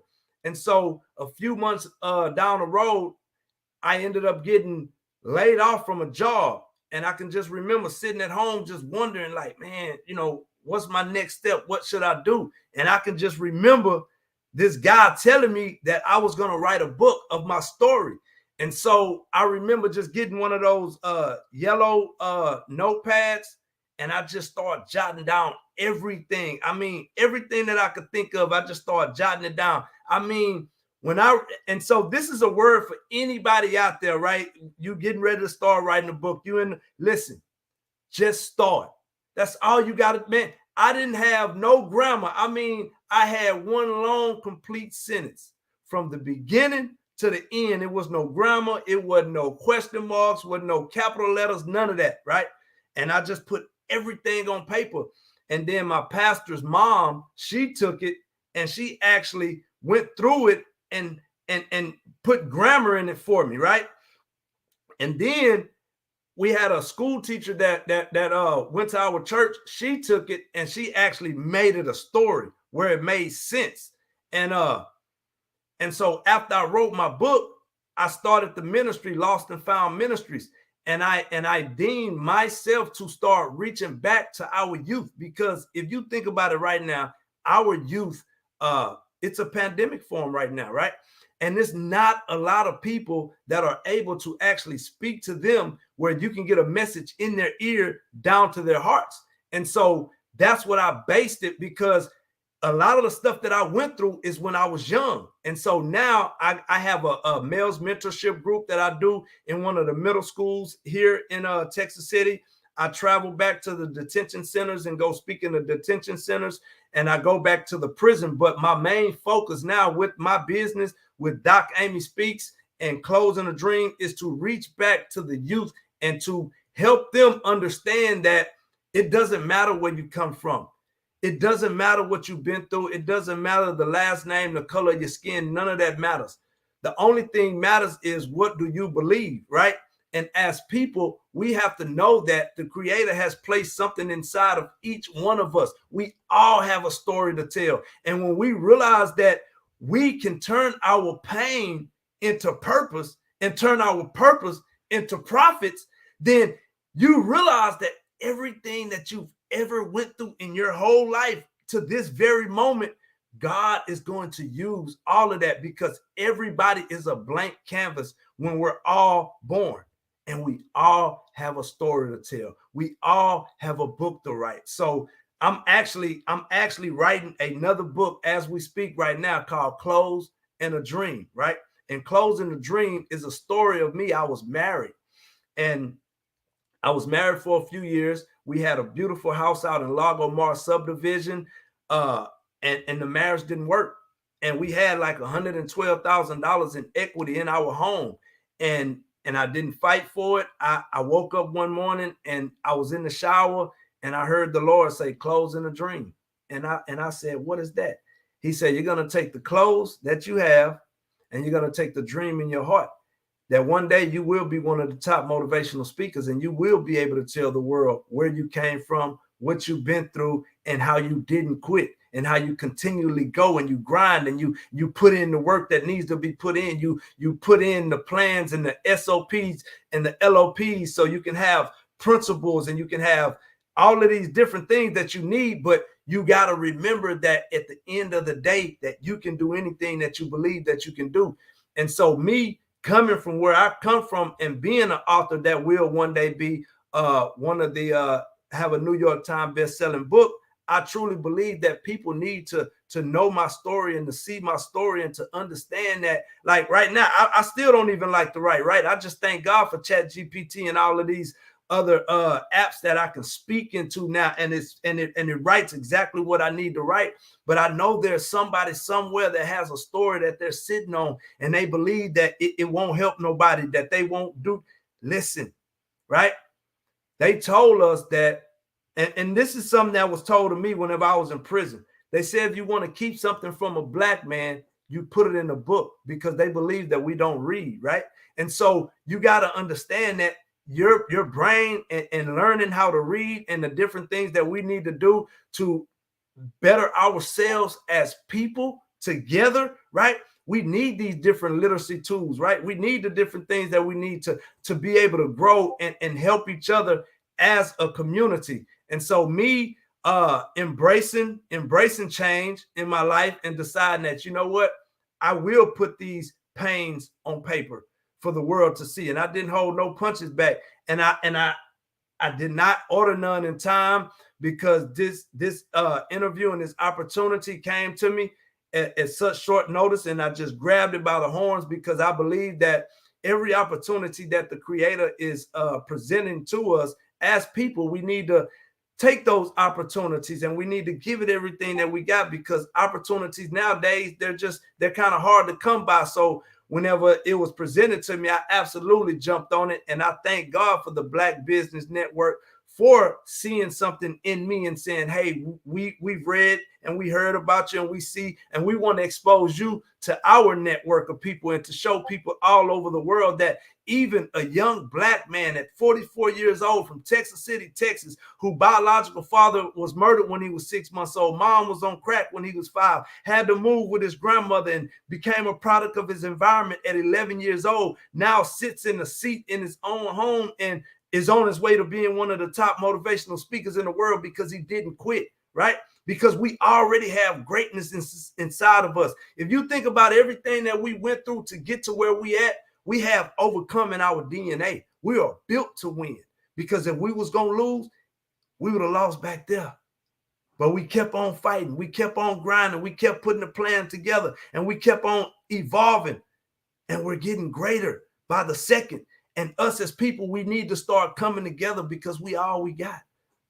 We are all that we got, and we realize us as a people come together with the resources, right? With the mentality, with the strength, with the influences that we have, we can do some major things, man. And we have to get out of the crab in the bucket syndrome that a lot of our people in our communities have when our communities are hurting. And if we don't start reaching and grabbing back to our communities, you got to realize we are the only ones that's going to reach back for us. Nobody's really reaching back for us unless it's benefiting them, right? And some of us doing the same thing to us. The only way we reaching back to some of us is if it's benefiting us. And we got to start looking at things different. And we got to start being entrepreneurs and Black men, Black strong men, showing these young men how real Black men act, right? Pull our pants up. And I used to be a part of the culture. That's why I know that it's meant for me to go back into the community and reach the at-risk youth and reach the young Black men and show them that it doesn't matter where you come from. And so for me to have these opportunities and to come and give my story and to show people where I come from, it's a blessing and it's an honor every opportunity that I get to come and do this. And again, I want to thank Black Business Network for giving me this opportunity.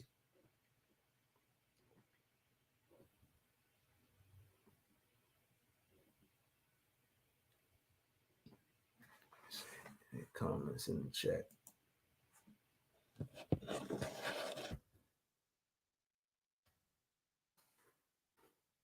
And so, okay. So some people may wonder, how did I go about writing my book? Like I said, I put it all together and it took me like 2 weeks to write the book, right? I just put a whole bunch of a bunch of everything, all my thoughts on paper, and I just wrote it down. I wrote everything down, and I was able to put all my thoughts on paper, and I was able to hand it off to somebody. So if that's you out there and you're trying to figure out and you wonder, what steps do I need to take? How can I do this? Because it's really easier than you realize. I was able to self-publish.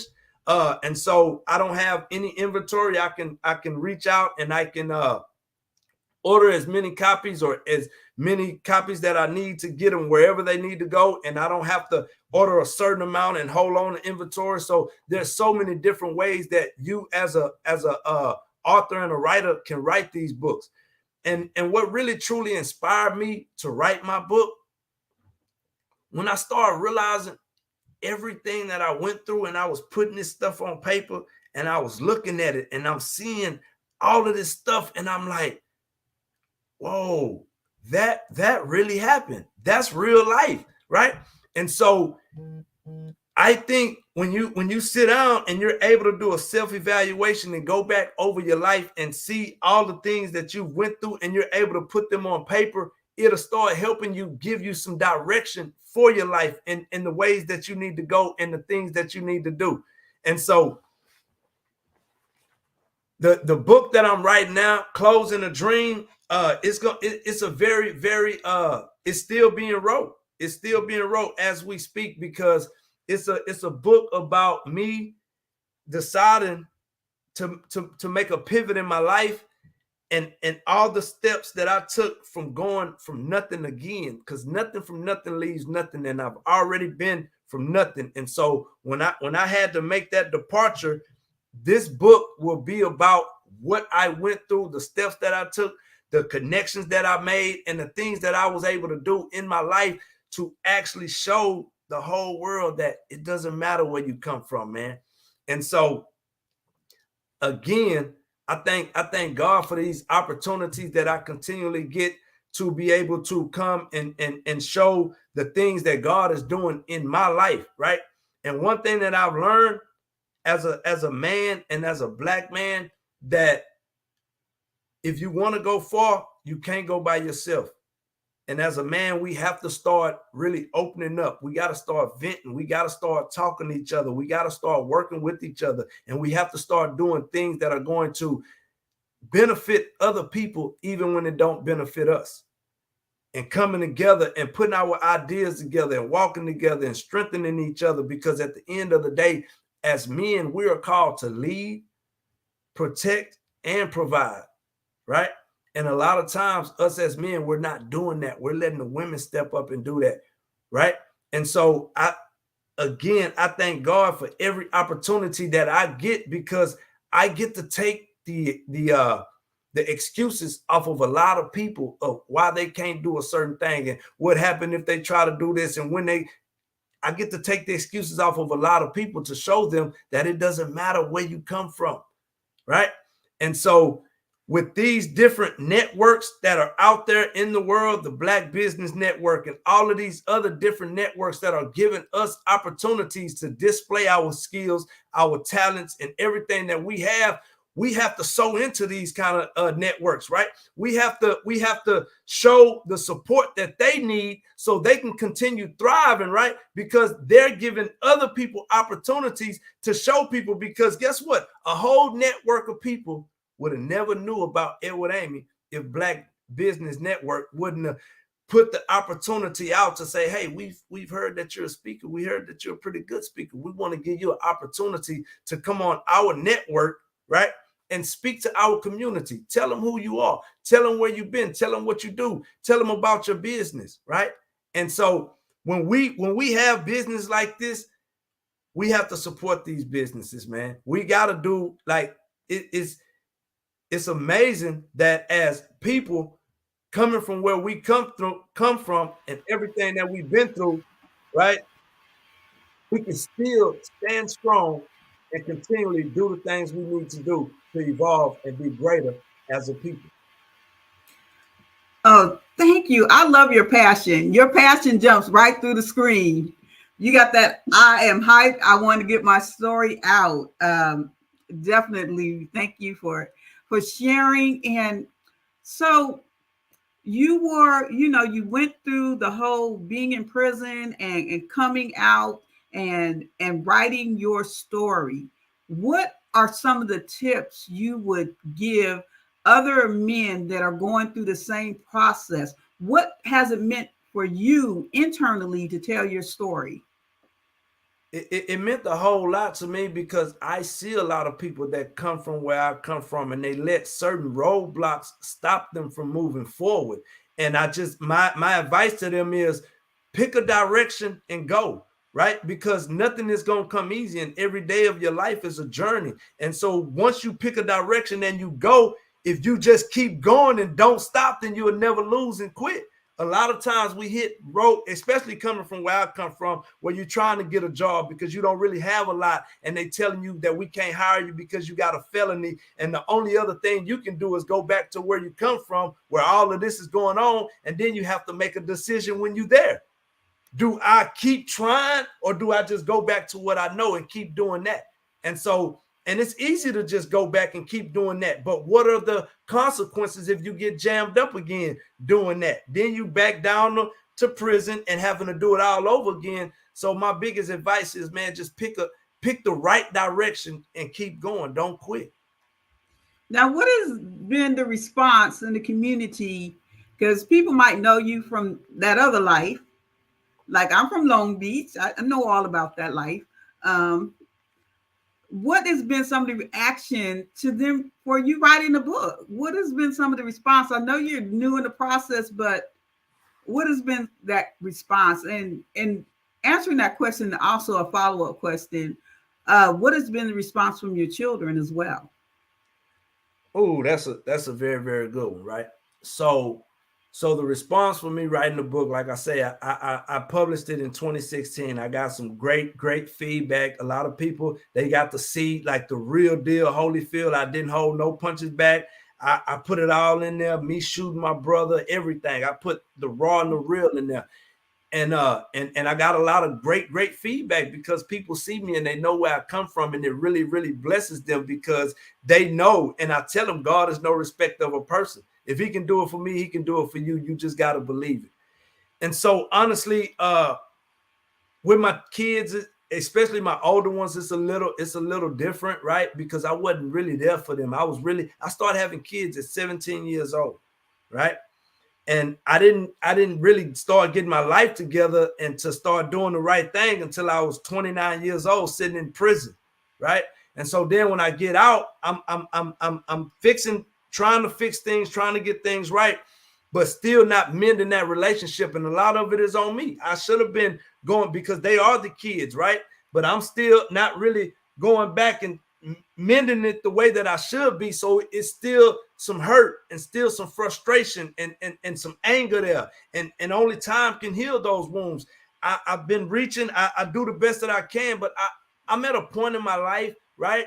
Energy is real, right? It can't be created. It can't be destroyed. It can only be transferred. And where I'm at in my life, I can't be around no negative energy. I don't care if it's my mama. Like, if you want some negative stuff, I'm gonna holler at you when you get out of that. And I don't care who it is, man, because I know where negative energy gets me. It put me in a headspace that I don't like because I used to deal with anger. And so when I get mad and I get frustrated, if I go there, it's gonna be hard to pull me back. So I subtract myself from any environment that is not add no positivity to my life. And I don't care who it is.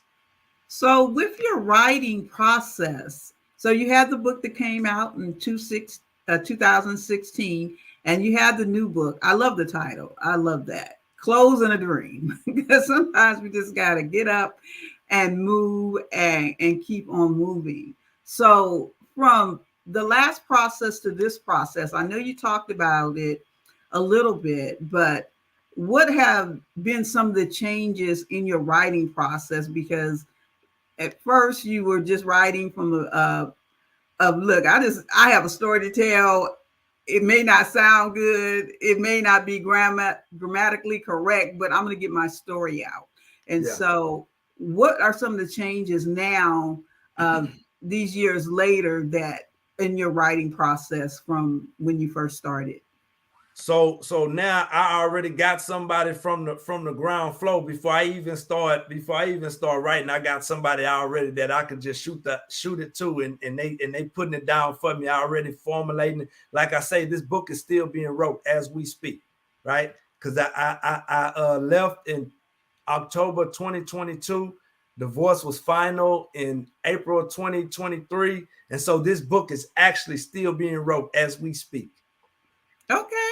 Well, that's a good place to be. I work with a lot of authors on my platforms. I used to teach a class. We're talking about this morning, saying you gave birth to the book. Now you have to raise it, because as writers, we're passionate, right? We just want to get the story out. But a lot of times writing, I always say that the writing is a passion, but being an author is a business. And it's such a great opportunity with all the tools that are out there now to really understand the business of being an author, because you got the book now. What are you going to do with it? And I love to get authors when they're at that point. And the last guest we had was the founder of the Harlem Book Fair. And I love some of the jewels that he left with us in that session before about surrounding yourself with a team of people who get it done. So you mentioned something, Chat GPT. Now, Chat GPT, for those who don't know, is an AI tool. And if you don't know, I don't know where you've been. So ChatGPT has been a help. How much have you leaned on it, and what are some of the takeaways that you would say I'm gonna let you answer that, and then I'm gonna answer it myself. Okay. Say, listen, listen, this is how much I've leaned on ChatGPT. So last year I was working at a school. For whatever reason, they changed the program that I was working for and they switched it up, right? And I realized that when you give people the power to feed you, you give them the power to starve you. I sat down with one of my brothers. He helped me build a whole curriculum for a males mentorship group called Be the Change Over Behavior, Leadership Skills, and Life Skills. And I actually go into the middle school and teach that curriculum that I built on ChatGPT. So it's been a great help. So I'm able to speak in words that I want that in my mind, but then it spit it out in a way that people can read it. Like, and so like you say, I don't know where they've been at if they ain't been on ChatGPT. Yeah, and it's important because we are in that gap where technology, we want to use it as a tool, but we don't want to use it as being our voice. And it's important when writers use that, which it seems like you have, that you understand that it's a tool and not a substitute for that. And right. It's going to be interesting. I'm glad I'm not a college professor, or I'm not writing papers, because now we're in a situation where AI models are very challenging. I know we had all the APA rules and citation rules that we had to go on, and we have to be careful when we use this technology. So yeah, I'm working on the second edition of my second book, and I ran one of my chapters through ChatGPT just to kind of see what it would spit out. I wrote the whole chapter and then I ran it through there. And one of the things I talked about was the way I do laundry, and I separate my blacks from my whites, my colds from my hots, and I have a whole system. I'm getting better now. It just take me like 5 loads. I'm going somewhere with this story. So I talked about that process in chat, and I put it in ChatGPT, and it spit out that I segregate my laundry between yes, exactly, the blacks and the white. So I share that story with people to let them know these are tools, but you still have to go back and fine tune, because especially as an African American woman, I do not want to talk about that I segregate my laundry between the black and white. So that really is a great illustration of how we can use these tools, but we still can't totally lean on them to be our voice and to make sure that they got it right, because they're a blessing. I do I have 3 magazines, and I have 4 websites that I maintain. So there's a lot of copies, and I'm always posting on social media between our platforms and the different things that we do. So ChatGPT from that standpoint has been absolutely amazing. But what it taught me with that instance of my book, that these are tools and they are not to be they're not replaced. the final. You got it. Yeah, yes, absolutely. But they give people a chance to refine their voice, and that's the beautiful thing. And it sounds like how you use technology. Now, have you thought about reaching back and helping other men write books? So I actually got two young men that I'm helping write a book right now. One of them actually lived through Katrina, where he had to sit on the roof for 2 or 3 days before people came and got him. And it's just, and I told him, we got to write that. People need to hear that story, man, because it's a lot of Katrina evacuees that can relate to that story. And so, yeah, I got one young man doing that. But I think I've really showed a lot of people, and I've inspired many others that, yeah, no matter where you come from, you can get it done. Well, that's good, because it's so important, especially in the time that we're living in now, around books and literacy, and about in particular, our Black stories not being told, and that revisionist history. So it is very important now more than ever that we do have books, we do have examples, and we are telling our stories, whatever that story may look like. That we are reaching back and we are letting people know our stories and getting our stories out there, and encouraging reading. will change your life. It will Man, absolutely change your life. And we look to the kids as our future, which is a beautiful thing, but we need to look to our peers too, because they are the people that are raising the future. Yeah, no, absolutely. Sometimes we're not looking brother to brother. And if my thing is, we change the parents and the parents model that behavior, then we're going to raise a generation that is way ahead of where some of us have started from. And sometimes we leave the parents behind, or we leave the caretakers behind, but we need to reach out to them. So I love that you're working with other young people as well. Like, the older I get, everybody gets younger. But with other people as well, to bring them up. And we thank you for stopping by today and sharing your story and sharing your passion.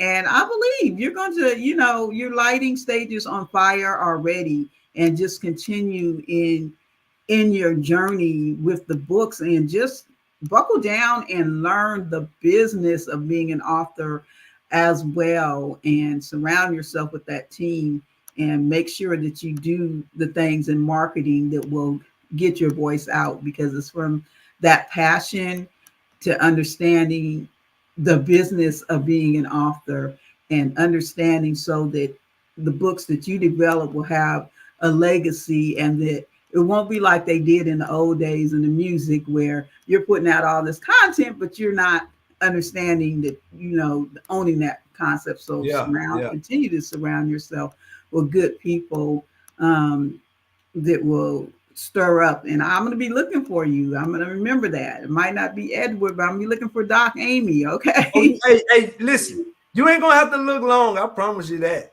Oh, absolutely. I believe that. Well, we thank you for stopping by. We thank you for sharing this time with us. And just remember, genius is common. Check that out. And we'll see you on the other side.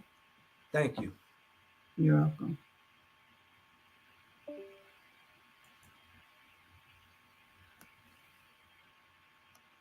Wow, that was, we've just been having a good time here this morning, haven't we? We have been talking to so many interesting people from all different phases in the writing journey. But let's not forget why we're here as well. We are here to help scholars. The Black Business Expo's mission is to raise funds for high school seniors going to college or K through 12 entrepreneurs. The expo is a fundraiser for students. You may go to www.blackbusinessexpousa.com to donate to the scholarship fund, or use the Cash App that's on the screen, $BBXUSA. Our goal is to give laptops to up to $5,000 to 10 students. Students can register online at www.blackbusinessexpousa.com. I want you to know that every single dollar counts. We want to remind you to donate to the scholarship fund. We also want to thank our Black Business Expo USA sponsors for February 2024. And they are NC-100, Moody Capital Partners, Suede Soul, Lotus Ritchie Coaching and Training, Carolina, Virginia Minority Supplier Development Council, Step Management, The Hello LLC, Barbara H. Smith LLC, Margie McLean Foundation Incorporated, Genius is Common, 5-Star VDM Media, Earth Essentials, Mullane Shani Global, Executive Woman Success Institute, The Quality Coaching Company, Superwoman Business Services, Creative Force Studios, Lee Entertainment, Artistic App Design, Black Business Expo USA. Remember, genius is common. I will see you on the other side.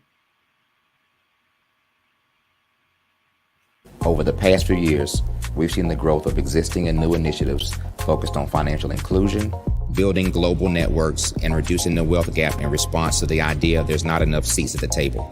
Whether their outcomes are to increase the representation of Black executives on corporate boards, ensure an inclusive global economy, or to create new U.S. African commercial pathways, the strategies are often carried out by separate programs. The question is, should they be? With the continent of Africa being home to more than half of the world's fastest growing economies, the youngest workforce, over 400 companies generating more than $1 billion annually, 700 generating more than $500 million annually that are poised for growth, and being the destination of nearly $5 billion in venture capital in 2021. Diversifying U.S. and Africa commercial engagement by building bridges between African businesses and their U.S. diaspora should begin being seen as mutually beneficial. From helping to reduce Africa's enormous capital gap to catalyzing two-way trade opportunities, the COVID-19 global pandemic hopefully has taught us that global challenges and opportunities are more interconnected than we thought.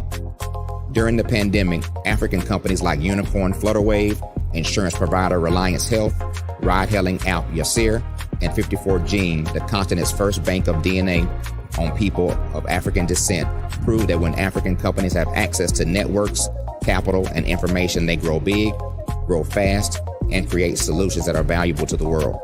This is why Be Direct was created. We are the first U.S.-based but African-centric board preparedness and board search company designed to connect U.S. Black talent and corporations to African businesses. Unique and fundamental to Be Direct's success is our process of helping board candidates adapt their experience and networks to an African context before they're connected to high-growth companies that are looking to locally and globally scale. From our focus groups with African business execs and government leaders, we don't ignore the sentiment that business is easy, but people are hard. Having a pool of board candidates with hard-to-access networks and extensive experience across the business life cycle, including successfully raising capital, is table stakes for an initiative like this. So yes, we have that. But corporate or entrepreneurial success in the U.S. does not guarantee success in Africa. Developed alongside industry partners on the continent, our training program, Be Direct Prep, is designed to transpose their experience to create cultural comfort, understanding, and a commitment to helping businesses in Africa scale. Our board governance sessions are African, continental, and country-specific, integrated with cultural awareness and dexterity training, masterclasses led by African industry execs, and mentoring and coaching from African continental-based facilitators. But even more unique to Be Direct Prep, we cap off our training program with an immersion trip to help candidates that have not been to Africa before see and feel Africa's complexity and opportunity from African soil. We all know traditional network-based board placement has historically left a lot of us out of ever really being in the paid board pipeline.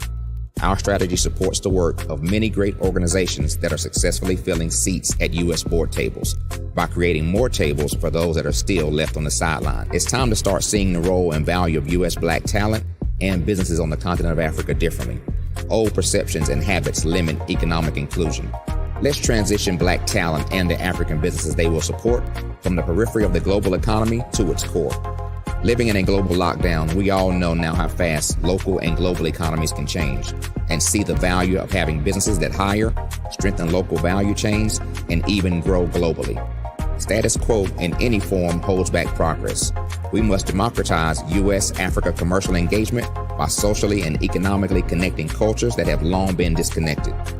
It's time for Africa's U.S. diaspora to redefine their global value by helping African businesses scale continentally and globally.